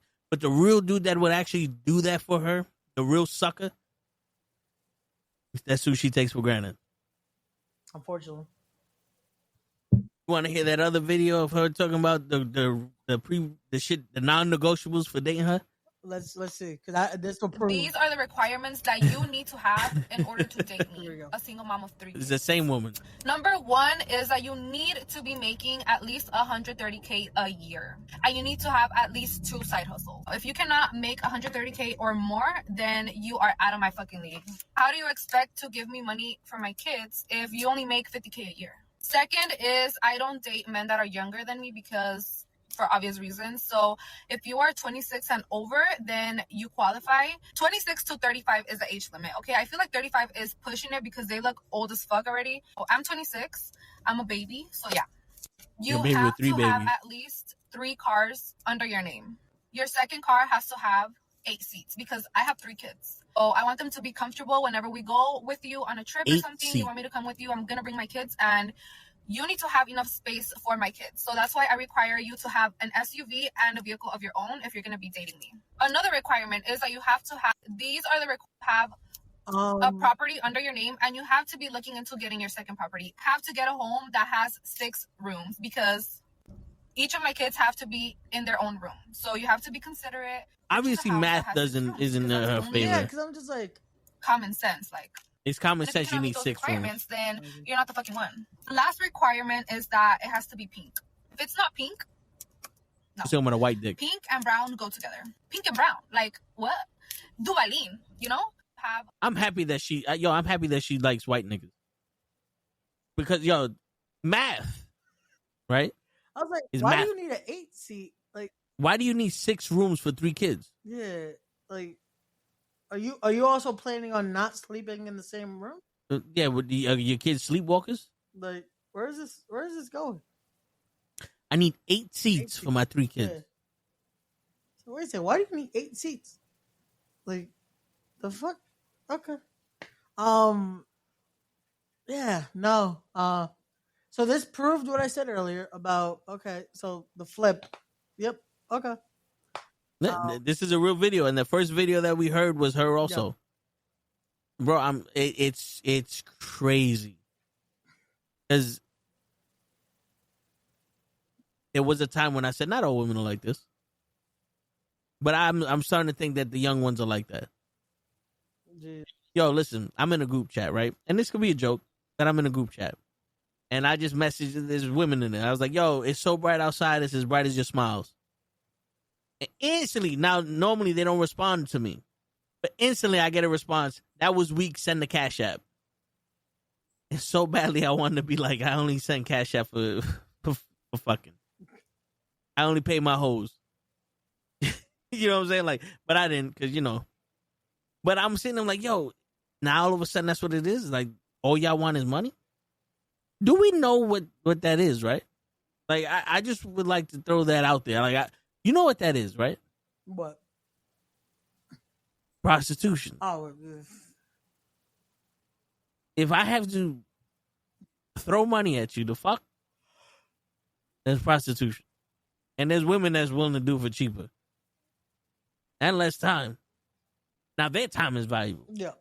You spend that hour with them, they could be making money. So here goes, you know, here goes some money for your hour. Let me get my shit off, and then I'll catch you next week. No. You know what I'm saying? No, but it's crazy. No. It's crazy because those are the ones that you sit there and you're like, this is what I got to choose from? And then you have female friends and you have conversations with them. It's like, where are you at? Why ain't you available? No. And then they got some nigga that ain't good enough for them, but they're like, fuck that. I got somebody, so I don't need to be out there. No. I don't need to be out there fucking around. But it's weird. Like, we're living in an era now where shit like that makes you famous. Where shit like that makes you famous. And believe you me, I try to put some videos out there, me saying shit, and I guess niggas like, oh no, I think he actually mean that shit. Like, he making good points. Nah, I'm good. We don't need to, you don't need to make this nigga famous. You know what I'm saying? I was like, no, we can't. We got to keep some of this secret. We can't say all this out there. Word. Oh. Yeah, you get so many fucking people, and then you got these men fucking taking advantage. We speak about this shit all the time, taking advantage of the shit. Red pills. Like, yo, just have a fucking backbone. You want to be a man, have a backbone. And you know what it means to have a backbone. If you're ever in a situation like, yo, I don't like the way that this shit is, that's when you tell somebody like, yo, nah, this ain't for me, shorty. Yeah. We're not going to do that. Because like I said, for the Cody promo that he had with Cigna, yeah. When the foundation is strong, you can't be rocked. You know what I'm saying? And that's why I'm trying to tell you, Ray, keep that strong foundation no matter who wants to talk shit. Yeah. No, but like that video you sent that I said, it's one of those situations sometimes that you could have a strong foundation at times, but you still have that moment of like, you forget why you built the foundation, you know? Like, you forget what's the purpose here? Why are we doing this? Why is this a thing, you know? Yeah. Well, I was going to play that video too. Yeah, let's so that way it makes sense what I'm saying, because we talked about it, but they don't know what we're talking about here. Yo, why does it feel like Saturday is a lot more stacked? And there's a story about two. Because I think there's like 1 or 2 more matches on Saturday than. Yeah, which I would assume by next week we'll probably find out more matches. We still gotta do the Randy match. That'll probably be on Sunday now. And they'll probably add something else, because I feel like we're gonna get Street Profits versus someone that's like, they'll probably do the rematch of of Street Profits versus Machine Guns that Sunday. I feel like they're not going to have a straight finish next Friday, and they'll probably do the rematch at Mania. Awesome. But all right, let's get into that video. Gentlemen, and this facility became really cool. Every single day they had a common area where they would meet, they would talk, they would listen to music, have a big time. And one day the two gentlemen said to one of the doctors, hey, can you put us in the same room? Lady's like, sure, no problem, put you in the same room. She puts them in the same room every single day, bring them the same thing to eat, same thing to drink. One guy's bed was to my left, your right. Other guy's bed was to my right, your left. The guy to my left, your right, his bed was by your window. Every single day, they would come in, eat their food, drink their water. One day, the nurse came in, guy with the bed by the window had passed. As she's prepping him to take him out, she gets to the door, and the guy sitting in the room says, "Hey, nurse, can you do me a favor?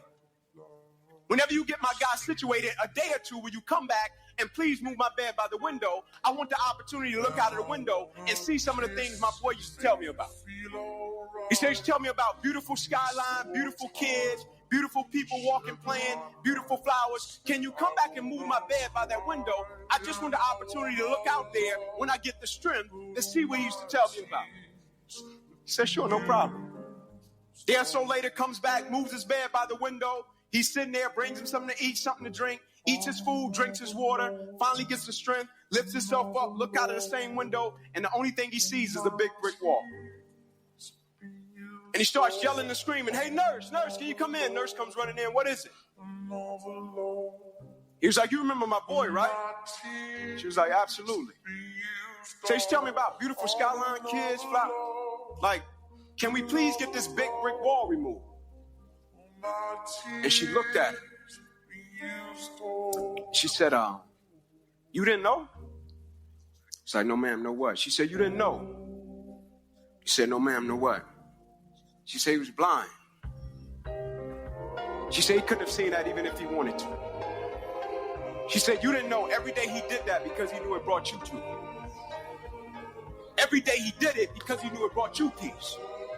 Every day he did it because he knew it brought you happiness."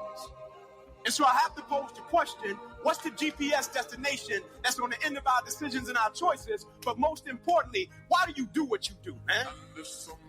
Because in life, people don't burn out, people don't quit, people don't shortchange because of what they do. Hear me. In life, people burn out, people quit, and people shortchange because life makes them forget why they do it. And there's a story about two gentlemen.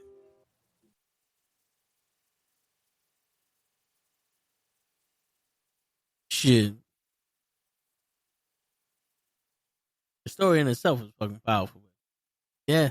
It's, you think about it, it gets to the point where it's like you're doing so many things and it's like, I have to do this. I have to do this. And then, like, why? Yeah. And that's why I put in our conversation that I was like, sometimes it's hard because you really do forget because it becomes so murky. Like, we know why we do what we do. And we know why we do the things to try to keep pushing. But sometimes you get to that point that it's like, you question everything. And you get to that moment of like, why am I doing this? Like, is this worth it at the end, you know? Yeah. And it's why you had to like tell me, like, no, this is why. Keep pushing. The show has to happen. And it's hard because there's those moments like, bro, every time some shit goes down about it or something, I start to question, shit, is this worth it anymore? Like, because I still got a few months. It's like, should I pull the plug or should I keep going? You know? You know what the funny thing is, Ray? Yeah. I heard this from someone and I think it makes perfect sense. The road that you're going down now has to have these things. No. The road you chose has to have these things because it makes you stronger when you get to it. Imagine how accomplished you're going to feel when the show ends and you're sitting there and you're like, yo, I did it. Despite all the shit that happened. Nothing stopped me from doing it. I didn't allow anybody to say some negative shit that made me go, I quit. I didn't allow people pulling out to make me go, I quit. I did the best I could, and I came out with the best show I can. And not even that, it's the people who were with me fucking knew I could do it. And I just proved to myself I can do it. And when you complete that shit, it's going to show you that no matter how bumpy the road is, you can make it through that road. Because without any kind of resistance, you can't build strength. No. No, it's you know what I'm saying? It's definitely true, and it's one of those where it's crazy because we talked about this we've given so much advice about stuff like this. But once you get there, once you get to that point again, and this isn't the first time, it won't be the last, of having to deal with a bumpy road to get to that destination, that sometimes you just start to think about it and it's like, fuck, maybe this is that one time that you're not supposed to get to the destination, you know? Like, because it makes you question it. It makes you question it because it's just like, cool, we got through this. This was worth it. Cool, we got through this. This was worth it. And it's true. There's always gonna be resistance. There's always gonna be those things that's like you got to get through to get to that point. That's why they always say sometimes it's you don't understand it when you're going through it, but sometimes it is the road that's better than the destination at the end. Yeah, because it makes you value that. It makes you value what happens at the end. And I know again when my actual birthday happens that Monday after the show, and I'm fucking downing fucking Jack and Cokes, I'm gonna be like, you know what? This was the right decision to do. And then we start planning show 2. Because I'm telling you right now, Ray. Yeah. The only person that can make the decision to not continue with this is you. Yep. But if you let someone get in your head and all the shit, like somebody talking shit, people pulling out, and you let that make your decision, then it was them who made the decision to end your dream. Yep. Because, don't get me wrong. There are a lot of times that my dreams didn't come true, no matter how hard I worked for it, or no matter how hard I wanted it. You know what I'm saying? I wanted to be a bus driver because, I was like, shit, I'm going to make so much money doing all this other shit, and I could do this and do that and save. I was already planning my life. It took me 8 times to get my fucking CDL permit. I passed everything. And then it got to the point where I needed a sleep study. And I sit there and I'm like, you know what? This ain't for me. I'm not doing this. No. Because if this is how it is already. And you haven't even got to work with you people, I'm not doing it. I can't. I'm not sitting here going, I'm not doing this because you require too much. I'm sitting here because you people are already showing me it's not worth it. Not worth it. You know what I'm saying? But there was times like, I went to a vocational high school.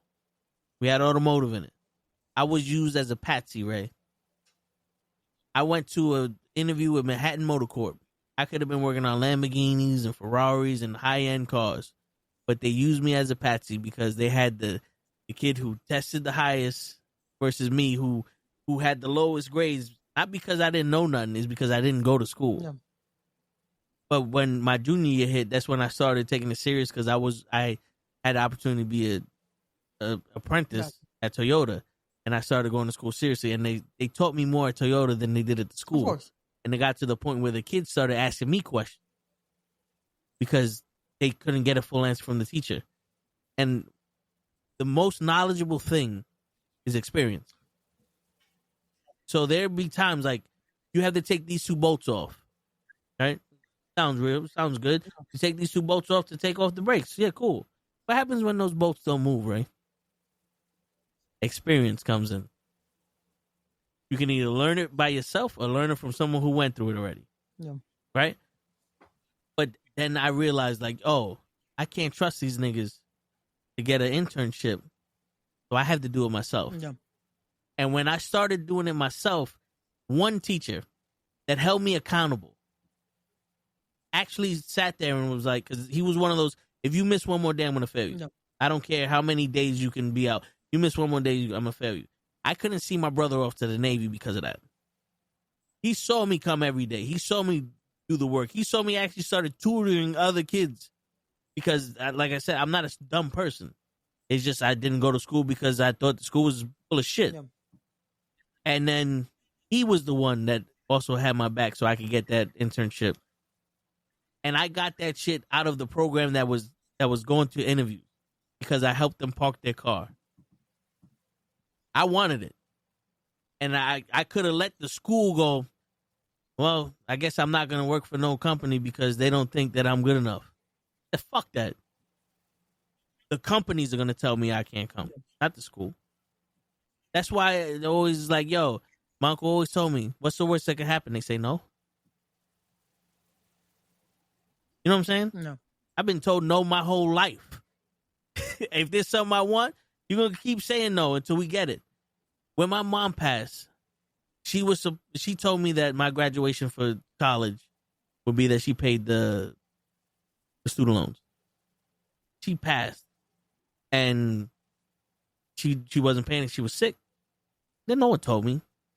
I get a call up from a creditor, yo, your loan's in default, blah, blah, blah. I'm like, what the fuck? Like, I thought these were being paid. Like, no one paid this and the third. So I was like, okay, how much do I owe? $19,000. We could put you in a payment plan. You pay this much. In like 4 years, you paid off. I said, all right, whatever. You know, I paid $1,000 every 2 weeks, and I paid that shit off in 9 months. No, it wasn't 19,000. I'm sorry, it was 9,000. Gotcha. I'm thinking of another fucking thing I'm paying off. It was 9. I paid that shit off in 9 months. Gotcha. Because I was like, I am not gonna sit here with a default loan and owing people money. I got it. And I lived off $40 every 2 weeks. The only person that's gonna stop you is you. Yeah. Don't let these people persuade you. They don't have a fucking choice. They don't have a say in your situation, Ray. No matter how much you respect them or how much you don't respect them, they don't have a say in your choices. And that's for everybody. No one has a say. Everyone has an opinion, but no one has a say. You want to do something, you do it. And if it seems hard, it's supposed to be. Because it makes you, it makes it worth it. And two, it makes you stronger for the next time you're sitting there going, I'm going to do the impossible.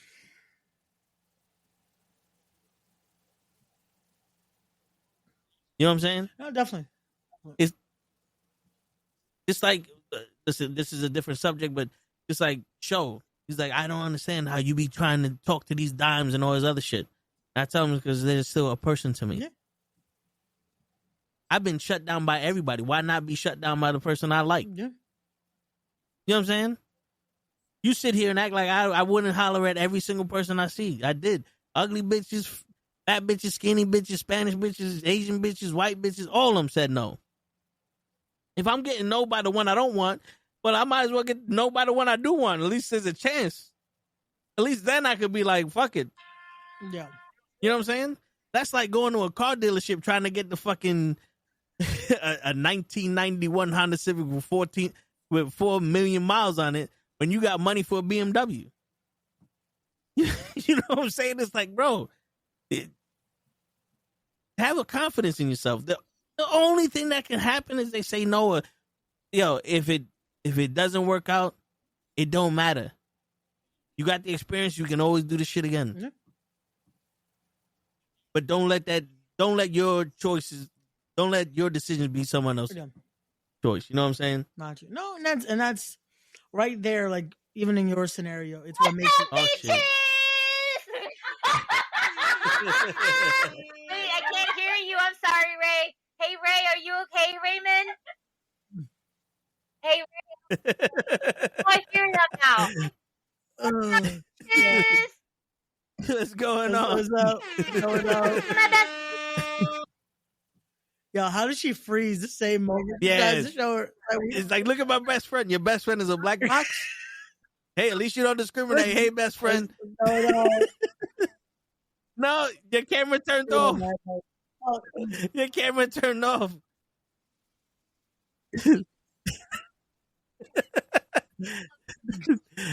See, Ray? Hi, it might babe. be a kangaroo. Yo. You have to give me a second. Give me a second. I'm adjusting my life here. Okay. Is it your friend is a kangaroo? Because you know how Ray feels about kangaroos. Maybe that's why Riverside don't want to. Riverside don't want to show it to her. Oh, why are you? Oh, she left. Why are we telling this new friend? Like, we're starting me at that. I'm a racist toward kangaroo. That's crazy. Holy shit. Yeah, see, look, DJ Poochie, he goes, told my witness I decided to DJ on Twitch one day and I gained family and friends following, but I had to do it myself. Yeah. But You know what I'm saying? It's life, bro. Yeah, no, it's like I was gonna say. It's like in your situation, how you had to explain having to do it basically yourself at one point. And it's what I felt like with this a lot. Like, no, don't get me wrong. Again, I have those. I have y'all. I have some close people that are supporting and helping. But it's a situation of people that I thought that would be willing. Like, hey, they've done it. They know what it means to do something like this. And to have a lot of those people be the ones that are like, nope, they want to see me go down. It's like, that's what makes it harder, you know? That's like, damn, like people I thought would want to be there before it even happens, before the shit is on like step one, already trying to get it shut down. It's like, fuck. You know what it is, Ray? One, not everybody's going to be you. You know what I'm saying? Yep. Like, you can't expect everybody to be. That's something that Kryllzzz always told me. You can't expect everybody to be. But also, too, it's one of those situations, baptism by fire. Yeah. Now, am I saying that these people are good for doing shit like this? No. Right? They're them trying to hold you down. Round two. I think the screaming is what's fucking it up. Here's It's my like bestie. Yeah, right? Hey, bestie. Hey, there she goes. She's not a black box. No, she's not. And she's not a kangaroo either. See, even though she hopped in the No, screen. she did hop into the screen though. And she still hopping into the screen. It's like, I don't know. I was like, You I'm might gonna be say kangaroo in what's the up to the guys. They're still on the podcast. And she's like, you do a podcast on Fridays too? I was like, I do a podcast Mondays, Thursdays, and Fridays. I have a lot of time on my hands now. I was like, I'm gonna scare them. And then, of course, I come in. I'm like, what's up, bitches? And then Ray's like, oh, you. Just me. It's just me. Yeah. I learned. Because tone words I don't not know. wearing So I was headphones. like, I don't got headphones, so don't fuck with me. I was No, it Word. fucked me up hard because I'm like, God damn it. And Ray can't tell if that I you're didn't here anymore. scream So at you, would I really love you? Think about it. So, Think about this it. love of yours is very painful in this. I mean, Listen, I could do. she I must could do love you me a wrong lot, and 'cause I swear to God. you, like how I'll FDR apologize. did Yeah. to Edge. You know. that's fucked up. Cope. That's fucked up. It's like, I don't think I can cope with that one. You That's gonna can't hurt. cope with that. I can't cope with that one. That's gonna hurt. Yo, we got to go cups. Hey. Oh shit. Wait, what we drinking? Hey, You hear it? you still like water. They got drinks. That good ice. Hey. That shit ain't melted yet. Fuck That's that good the ice. Good ice is the Sonic ice where they have the little one. Oh my god, they're so good. That's No, that good we had ice. this conversation the other day too. I was Yeah, like, yeah. I feel like we had that conversation. What's going on, fellas? Word. No. Not much. I'm giving Ray a motivational speech for him continuing doing respect, because you know how there's some haters out there. Oh, of course. There's always haters out there. Yeah. Who's hating Yeah. now, Raymond? Well, there's no one in particular. Okay. It's just, you know, because he mentioned is like he thought, you know, these people would be, you know, Support him? supportive because they know what it's like to do the thing, but it's the opposite. And I'm telling him, like, yo, are these people good people? No, but it's baptism under fire. Yeah. You do it yourself. They see that you do it yourself. They're gonna be kissing your ass when you're successful. Absolutely. That's how it always is. They want to Yeah. shit on your dreams until you are beyond successful. And because you are successful, they want to join the bandwagon. And they want to go ahead and ride that coattail of yours that's going to possibly be more successful than their point of view or their whatever they started, you know? Like, And they want you to change and be right. them. They want you to change to be them, but you need to be authentically yourself, you know, without the red hair. Because if you come with the red hair, Raymond, then you know what's going to happen to you. There can only be one redhead in the knucklehead. And even though my roots are growing in, I'm letting them grow in because, you know, to go too. The red's starting to leave. So listen, it's only like that because I'm letting it. Because I need it to be at a certain length before I can retouch it up, and I'm getting there. gotcha. I'm getting. It's not like I don't got time on my hands. I'm just letting it get there. Okay. Okay. I got a lot of time on my hands. Well, we got empanadas. Shit. We went Hey. to Empanada Nice. Mamas. Hey, there you go. It was so good. Did you get the chicken ones? What? They didn't give you the cheese ones, right? We actually got the mac and cheese one. Yeah. We got there you go. But on purpose, Yeah, though, no, right? but no, fuck Okay. you. No, not that. No, let me tell you why. Let me tell you. Let me tell you. No, fuck you. All right, fuck you, Toe. Because every time we go to wrestling events, okay, I always order a regular beef empanada, right? Because it's not like empanada mama where they have a wide variety of different types of empanadas. No, it's either beef, chicken, cheese, the basic shit. Yeah. So every time we go to these wrestling events, I'm always ordering the beef because I need something a little bit with more substance, especially if I'm drinking mad alcohol, right? And every time I go there and I order the beef and I come back and I'm going to take a bite, these motherfuckers give me a cheese empanada. When I tell you it never fails, it never fucking fails. Heart hurts for you. It never, Yeah. like, I'm just like, and then mind you, it's halfway empty because it's not like they really fill it with cheese. It's like just the bottom layer. Oh yeah. It's just like this. It's like a corner of fucking queso, and I don't want that. I wanted meat. I wanted beef. I wanted something. This motherfucker here, this nigga right here, toe tags. All right, that way we understand which motherfucker we're talking about here. Okay. Yeah. The bald one. Right. He decides to go get the same. He was like, I feel bad for you. I'm going to go get it. No, don't do it. No, don't do it. He gets it. They give him the beef empanadas. And I'm just like, I don't understand it.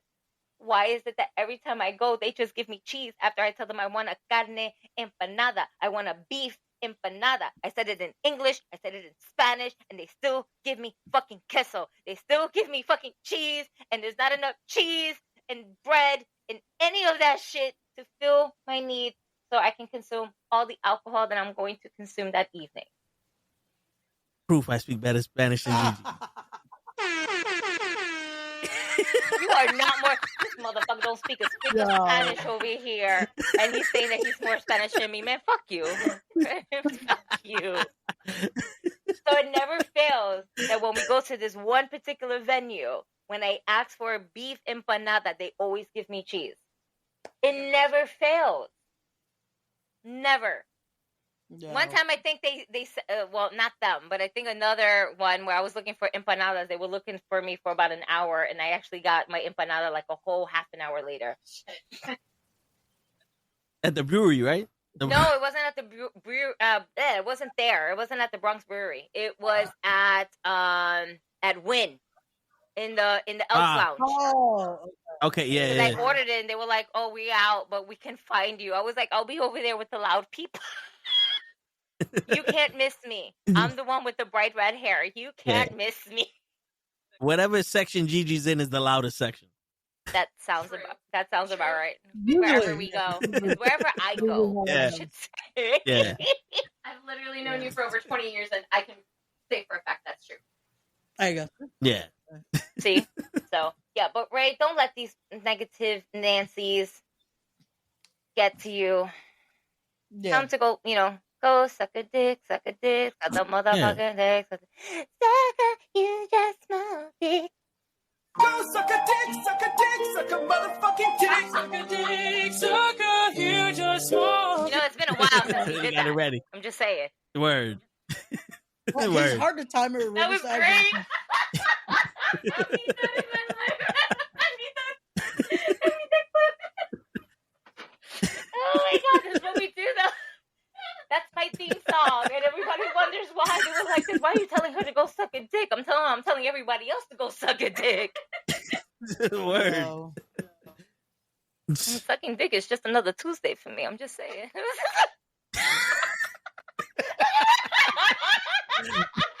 It's always Ray's face that does it.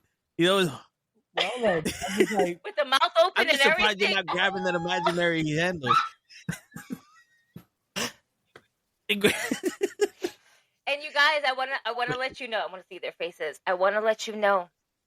I haven't been drinking Jameson. That's why I asked, what are you guys drinking? Because we saw the two different cups. What are you? Well, this one had. This was a vodka. No, this is a margarita. That's a margarita? Yeah. The one that you had before was a vodka and vodka soda. And then she had something else before that. I I just been drinking mango margaritas. So I'm on my tequila run today. But after this, I will be on my Jameson run. So pray for me because I have children tomorrow. Word. And you mixing colors. Yes. You're going to have to protect all your doors before you start beating them up. Leave my doors out of this, okay? My doors don't need. I'm asking my you doors to leave don't your need doors to be in this, okay? We know about the incident about the door. You want to know the funniest part? We were just talking about that earlier today during dinner. Oh man!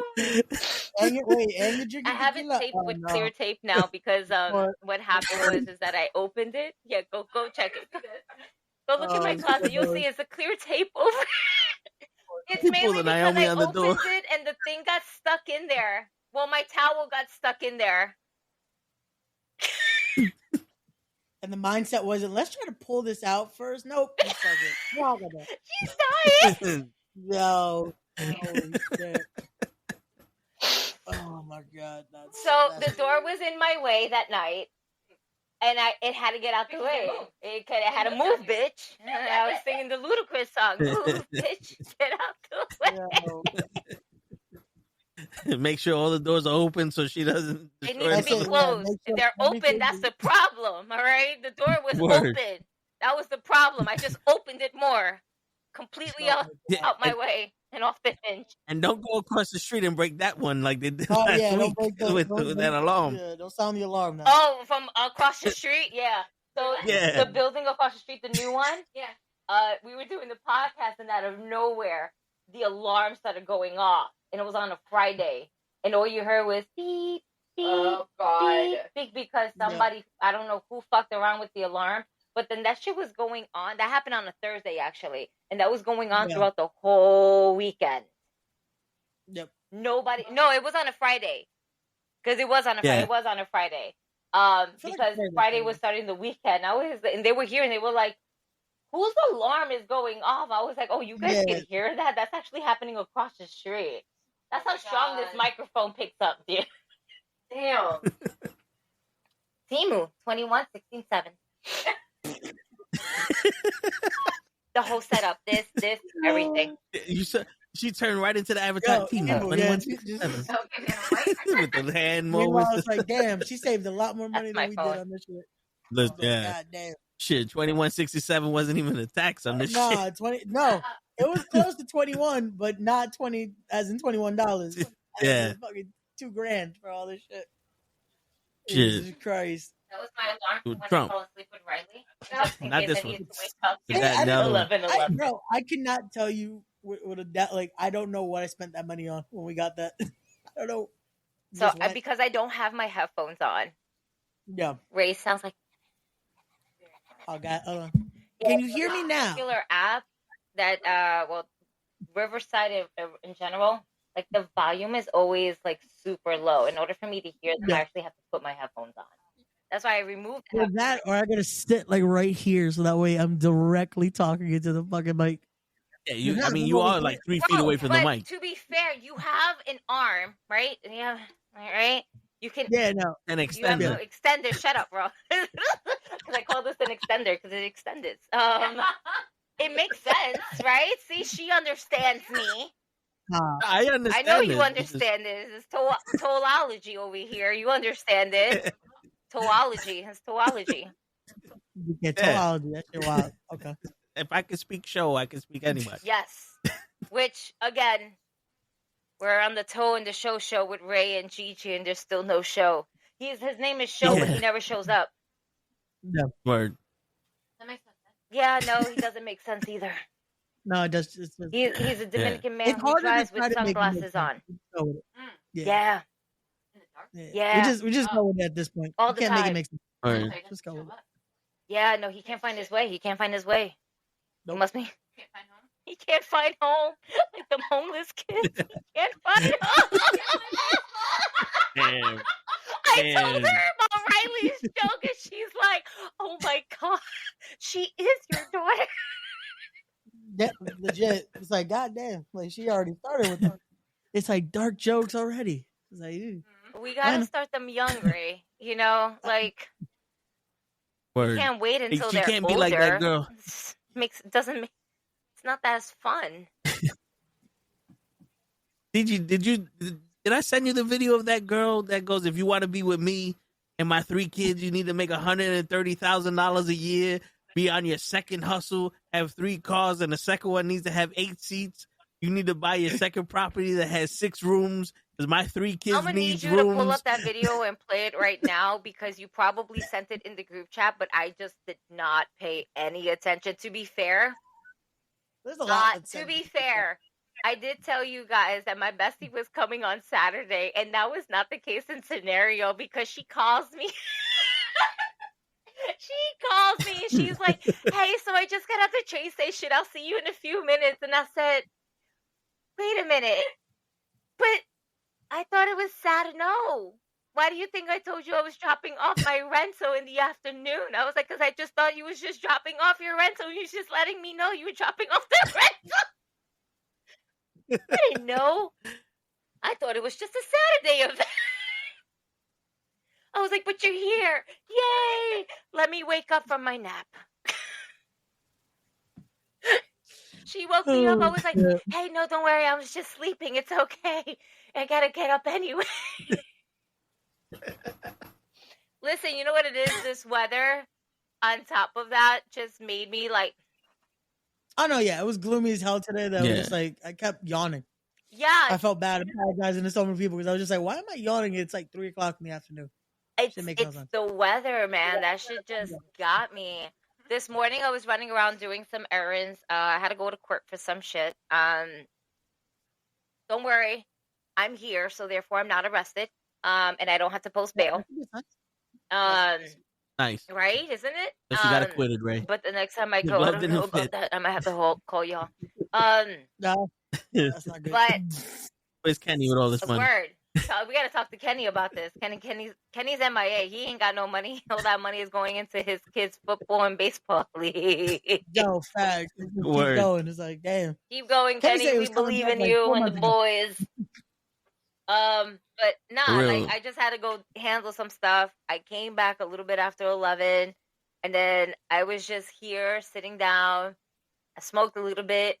I had to pick up my rent check receipt because the lady didn't have it ready for me when I dropped off the rent, and she picked it up. Everything was good. Then by the time I came back upstairs, I was like, I was tired. I was go sleepy. That was me all day. I woke up at 4:15 because I had to drive to work by myself, so I had to find parking. I'm in the office, and I'm like, I woke up and there was drool all over my desk. God damn.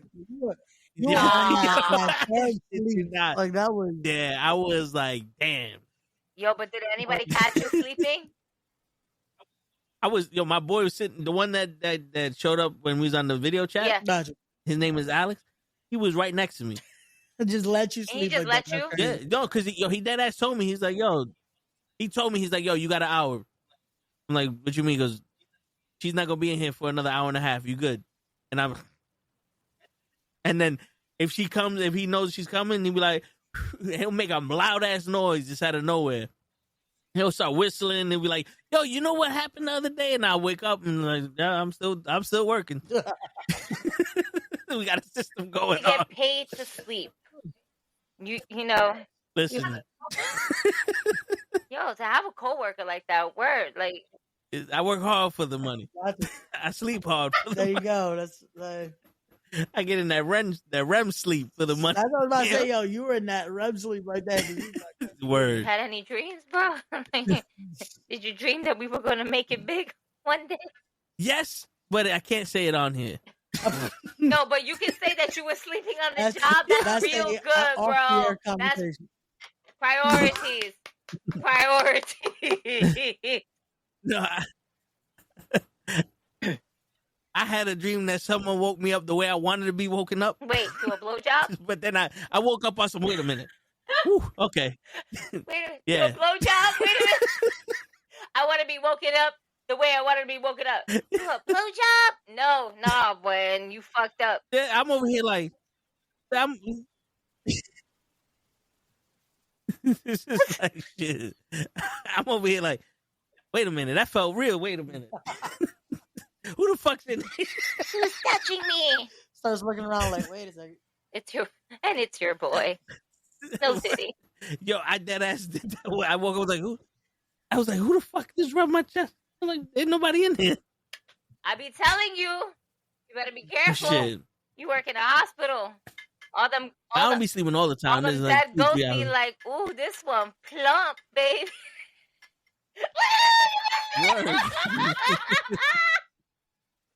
Yo, it's about that time. I'll fucking so ghost. You know I'm gonna tell you about all these ghosts that's being like, ooh, mira papacito aquí, ay, coño.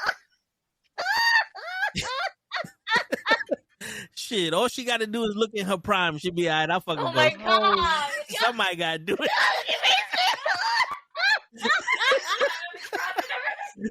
En el nombre Padre y Espíritu Santo.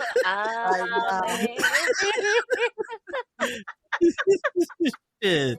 Yeah. And this is why I joined Mondays, Thursdays, and Fridays. Sometimes Saturdays if we can't do Friday. Oh, no, yeah. Yeah. Word. This is usually our more like we just talk about whatever. We Yeah. shit on this. Borderline shit. And This is usually literally I'm what enjoying TFA GIGI would sound like if we were on a podcast. Man, TFA in our prime on a podcast. Oh my God. TFA Honestly, prime. like, thank God there were no podcasts back then. Oh my God, we would be menaces to society. I'm still a And menace it was to never caught on society. camera, thank God. Wait, let's not dismiss the Bosch cam, okay? Because Okay, those photos, not videos. you know what? Fair.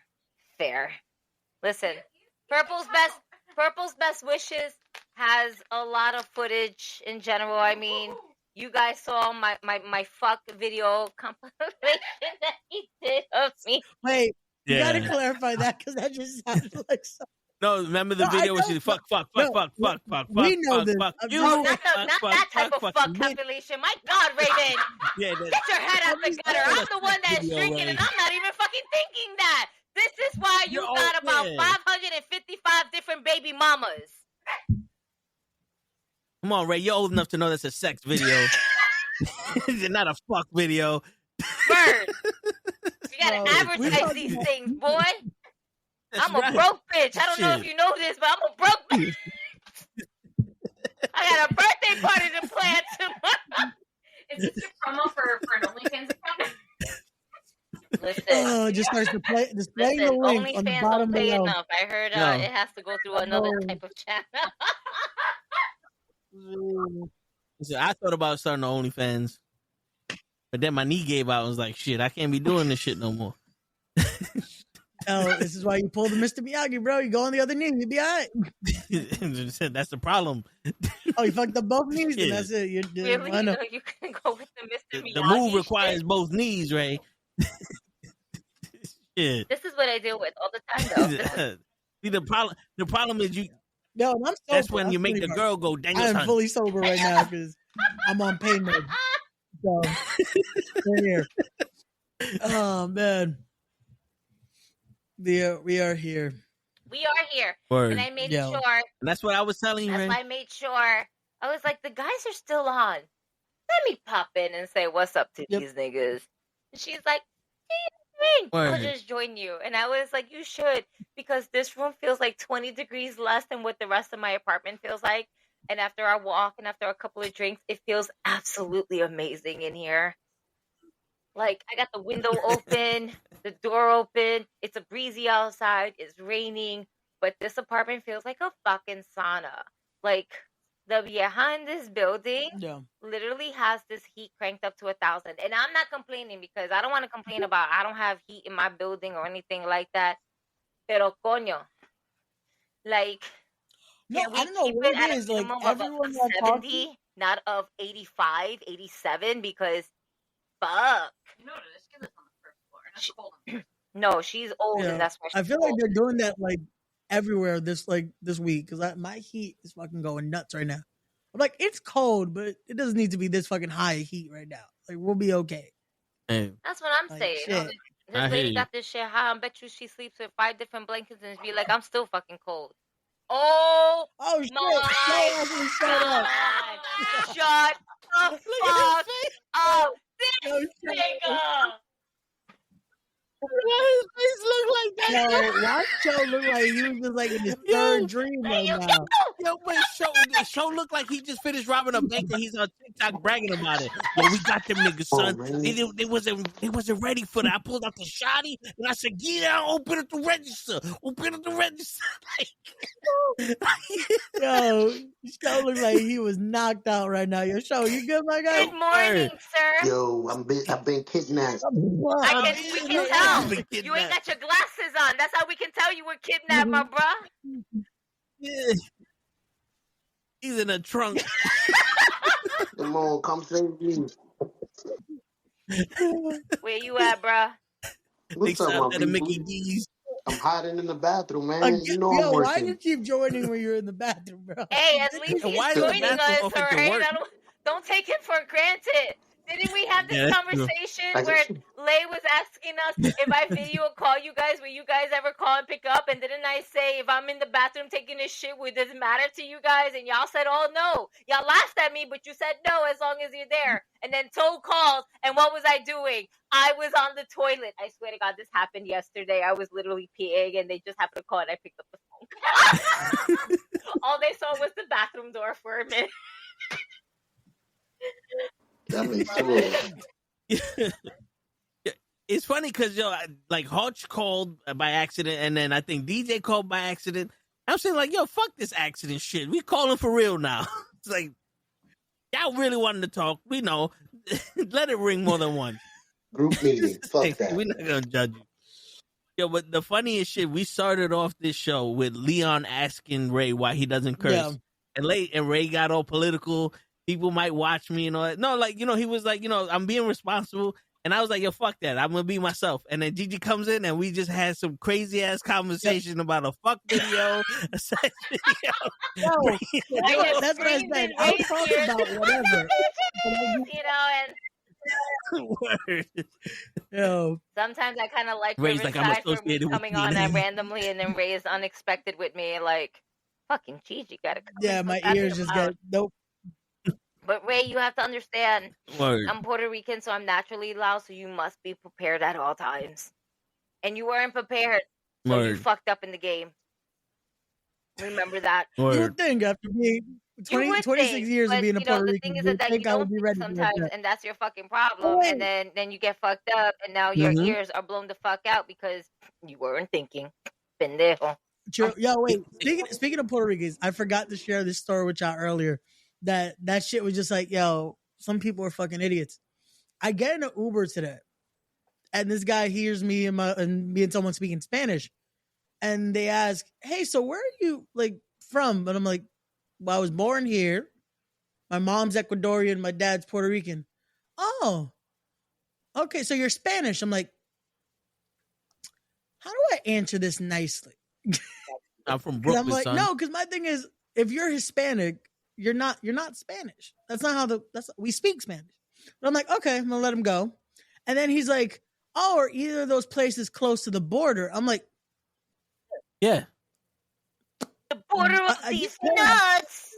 I'm like, who was driving you, Trump? Bro, at this point it should have been, because I was just like, somebody who did the not. border of the equator. No, not at all. They did not know geography at all. But I'm just like, what? Huh? Okay. I'm just like, yo, just get me to my destination because I need to get the fuck out of here. Bro, you know what? Go ahead, Joe. I was gonna say Puerto Rico is here, and Ecuador is in the equator. You fool. Like I was just like, there's no border around Puerto Rico. No, there's water around it. No border. There's a lot of water. No border there. But it's an island. I was just like, how do I explain this to a dumbass? Like, the disadvantage, Ray, of you being young is that you ain't grow up with the boom boxes in the car. I had about 3 cars that I was blasting music in. It wasn't because I couldn't hear the music. It's because I was already deaf from my mom yelling at me. So I needed it to be loud. You know what I'm saying? Like you out here with perfect hearing and shit. That's why it hurts when Gigi yells. I'm like, oh shit, I can hear her loud and clear now. Oh shit. This younger generation just don't know shit, man. Yeah. Word. It's all right, Ray. We forgive you. This is why you're still with us, because we got to teach you these ways. Because if you didn't have us, who would you have? Your dog? Yep, some motherfucker looking like cha cha cha, trying to stop him from fucking putting on a wrestling show. Like cha cha cha, you know who I'm talking about? Oh shit! Oh man, yo, you remember that old school cartoon? I do. That's why I'm just like, I just wanted to make. I was just clarifying. To make sure. That's all. Tell me he don't. Now you can't. No, now I can't unsee it. That's the worst part. Now, like, you know what? Yep. See? Yep. See? What happened on I SmackDown, can do it too, guys? So they confirm that the Andre the Giant Battle Royal will be on SmackDown next week. Why? It's pointless at this point. Like, there's 2 nights of WrestleMania and they can't fit. It makes no sense. And then they're doing the SmackDown tag titles is going to be defended on SmackDown. Is that the Street Profits versus Motor City Machine Guns? Meh. Yeah. That's terrible. I'm saying that. I think that's because I'm over it. Or is that too much? Yeah. Maybe it's too much. You know what? Let me give the Street. You know what it is? The Street Profits are supposed to be heel. They're not heel. They're back to being baby faces in some sort of way. Because of that whole trip to when they went to Europe, when they did the Europe tour. And it's like, I didn't want the Street Profits to be faces again. I want them to remain heel, but they're just so over that they're like, yeah, we can't have you guys as heel right now. The fans still love you and we still need to run with this. And it sucks because I really want to see the ruthless aggression. No pun intended to John Cena. Oh, you know that John Cena's a heel now, right? The only wrestling I watch is whatever you post. Oh, It comes up on my that's wonderful. That's wonderful. You know what I need? You know what I need to do for your timeline? I need to go ahead and post up a video of FTR going ahead and putting Edge as a power driver on the mat. Ray, it's okay. And then see Raymond's reaction over here as we did the live because you're supposed to show me that. I'm going to show her your reaction on how amazing that was and how happy you were. Yeah. I don't know if happy was the emotion I was feeling at that point. Listen, oh happy days, oh happy day, oh happy day, oh happy day. When FTR does, when FTR does, FTR. They power drive Cope away. Listen. You can't hear it because it has to go through here and it's headphones, but everybody else can hear it. It's a nifty. Yeah, we got to hear it. It's a saxophone. It is. It's very sexy. Oh man. So good. What? Well, we lost show. Is he not? I guess no so. more with He's, He's saying that the app isn't working again. You know, the app takes up memory, and show has like 45 megabytes why are you on his using phone. the app? Why are you just not just streaming it through like the web browser that you have? It doesn't let me. It usually sends me to the app immediately. Yeah, that's stupid. It's gonna send it over. Unfortunately. Yeah, it doesn't let me use it online if you have the app.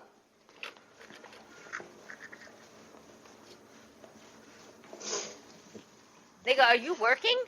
Or are you like in the bathroom I of your am. home? No, I'm in the bathroom at work. I can't be in public just chilling. So he's taking a mean shit if his boss is looking. Just in case they watch. They do watch me. They love my channel. Welcome to the Nukkle. You know what's funny? My boss's boss. She knows that I podcast because we made a presentation and she's like, that was so good. How are you so comfortable talking? I said, because I do the podcast. I talk to mad people all the time. She's like, really? And she tells everyone at the job in her office I got a podcast. And I'm like, that's dope. She goes, give me the information. We'll give you subscribers. I think my husband would want to watch this podcast. And I'm like, definitely. And I turn to my boss and I go, I'm not giving her shit because I say some shit on there that I don't think they'll like. And my boss starts laughing like, "What are you talking about?" Like, I curse. That she was sleeping like on the job. Yeah, That would be one. Listen, I got 2 jobs. Another one will be a lot of this shit. Listen, let me tell you something right now. I used to work for a company, and I used to do a show. I'm not going to say where it's at. I'm not going to say what network. I did a show with my friend. I didn't. And Sting. I know. And what ended up happening? The person that was working with me, my associate, I was her manager. She was my associate. She felt a type of way. And she was quitting, and she decided to quit loudly, where she was like, nigga, take off them glasses. I know you ain't trying to look extra smart up in this bitch. This motherfucker. Anyway, she basically said, well, Gigi goes on a show, and she's drunk all this motherfucker, too. I don't have my glasses here. That's not fair. I have a hat. That's all I have. I have a hat. And I'm not willing to take it down because, see, I could be like, show, I can wear a hat. I'm not wearing a hat. I just have the frames. I don't have the boy. This nigga got the dumbest shit. It doesn't matter.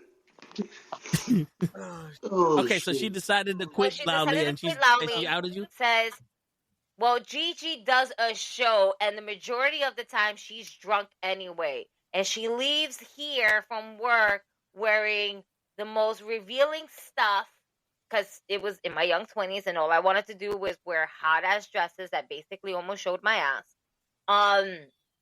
But covered it at the same time. I can't help if the dresses rises up. That's just, that's my ass. And the company got whiff of it. They decided to go ahead and research it and threatened to fire me if I did not quit the show. I told you to stop selling feet pics, but you ain't believe me. They was gonna find out. Yo, wait, show. Not to say you're that far off. All right, not to say that you're that far, but we did have. Wait a minute, we did have a caller, because it was a live show and there was a number to call to talk to us and shoot this shit, and we called him Foot Guy because all he wanted to see was my feet, what shoes I was wearing, and what nail polish I had on my foot. If the toes were showing that day, my guy possibly shot a load while he was watching. He was like, oh yeah, it looks great. I love that pink. I love that color. Blue, I love that color. Is that a design on your toe? Oh, I suck them toes. It was Foot Guy, and his name was Foot Guy. And this whole time, for a really long time, I thought he was just a random creepy white guy, and we ended up finding out he was just a random creepy black guy. Yep. It wasn't that guy at the battle club. No, that's another guy. Yeah, but that's what we called the sports show back in the day. What guy? That's right. No, your show. During the sports show, everybody would show their feet and. That's right. You know. Well, how you think people were fans of losing teams? By showing feet? I'm so very confused right now. Show us what color you're Because you have to cope with them losing, and we didn't have FTR, the power drive edge. Hey, Ray, are you still okay? Are you coping well over there? You put the glasses on, so, you know. Word, educated Ray. Yo, Gigi, did you just say all that with your daughter next to you? I saw some hair fly by. Yeah, she would say all that with her daughter. That's my bestie. Oh, say hi to my bestie. And she's not a kangaroo. All I saw was hair. I'm like, you see, you all getting with You think I'm gonna like this stuff next to my kid? Nigga, I'm crazy. I'm not that fucking crazy. I'm gonna wait till my child at least turns 18. Riding past I'm me. gonna wait until Riley turns at least 18 before I like this shit up next to her. What's wrong with you? I got morals. This nigga sits on the toilet. And show the UFC event is tomorrow. What did you say, Tom? The UFC event is tomorrow. Oh, okay. I didn't hear you. You good though? You could download the app. It's back. Cool. Okay. I thought he pulled out a drill. I was like, you went to the bathroom and you need a drill? That's one hell of a shit you took.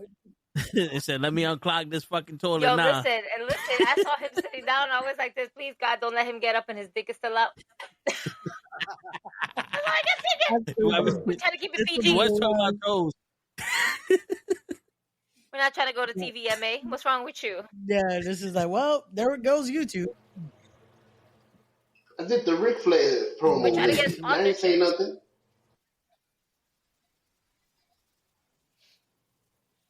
Because you almost broke your rib, elbow dropping concrete. Oh, Jesus. Word. I was out of work for a couple of days. Ouch.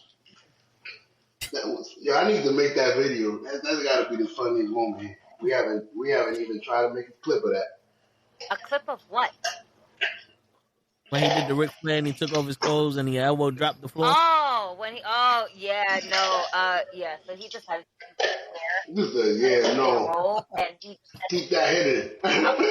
Ric Flair used to take off his clothes and elbow drop. Yeah, I don't think Gigi want to see you in your underwear no more. Word. Motherfucker right here. Poor Gigi. Yeah, no, he dead ass on air while we were doing the podcast. All we heard, he was like, damn, right? He was making a sound, and we didn't know what was happening. If you wasn't done, you could have just stayed in there. Oh, I'm out of here. I'm gonna finish up and I'm gonna get out of here. I was just hiding. No, I didn't talk to y'all. You didn't hear the door? Yeah, I just left. The door just went. And I'm like, if you wasn't done using the bathroom, you should have stood in there. Cheap ass doors. Mm-hmm. Not cheaper than the door that I broke. I'm just saying. She Rampage Jackson that door. You Naomi that shit. That's what Naomi did to that. No, I brought break to that bitch. Fuck you. No, we're gonna get the story. Did anybody attend Carlito's funeral today? I'm just asking for those in mind. No, but I was praying for him for like at least 3 hours. Yo, I was doing it in Spanish. Of, this wrestler called Braun Breaker. He's part of he's like a second generation type of wrestler. Yeah. I don't know if you know about the Steiner brothers back in the day. Maybe not. It's okay. It's okay. He's one of that booty daddy niggas. Remember the nigga that always does like this weird math and we always like laughing about it? Yeah. So that's his nephew. And he speared this shit out of this wrestler called Carlito. Puerto Rican wrestler named Carlito. I know Carlito. All right.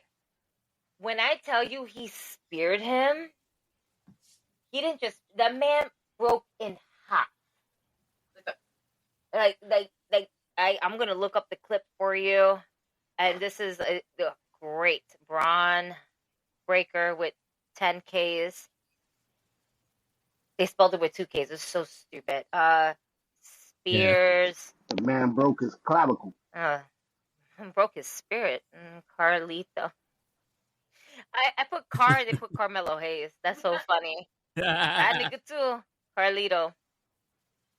Word. Just destroyed Carlito on Raw. Breaker just delivered one of the most brutal spears. That's mad loud. Oh.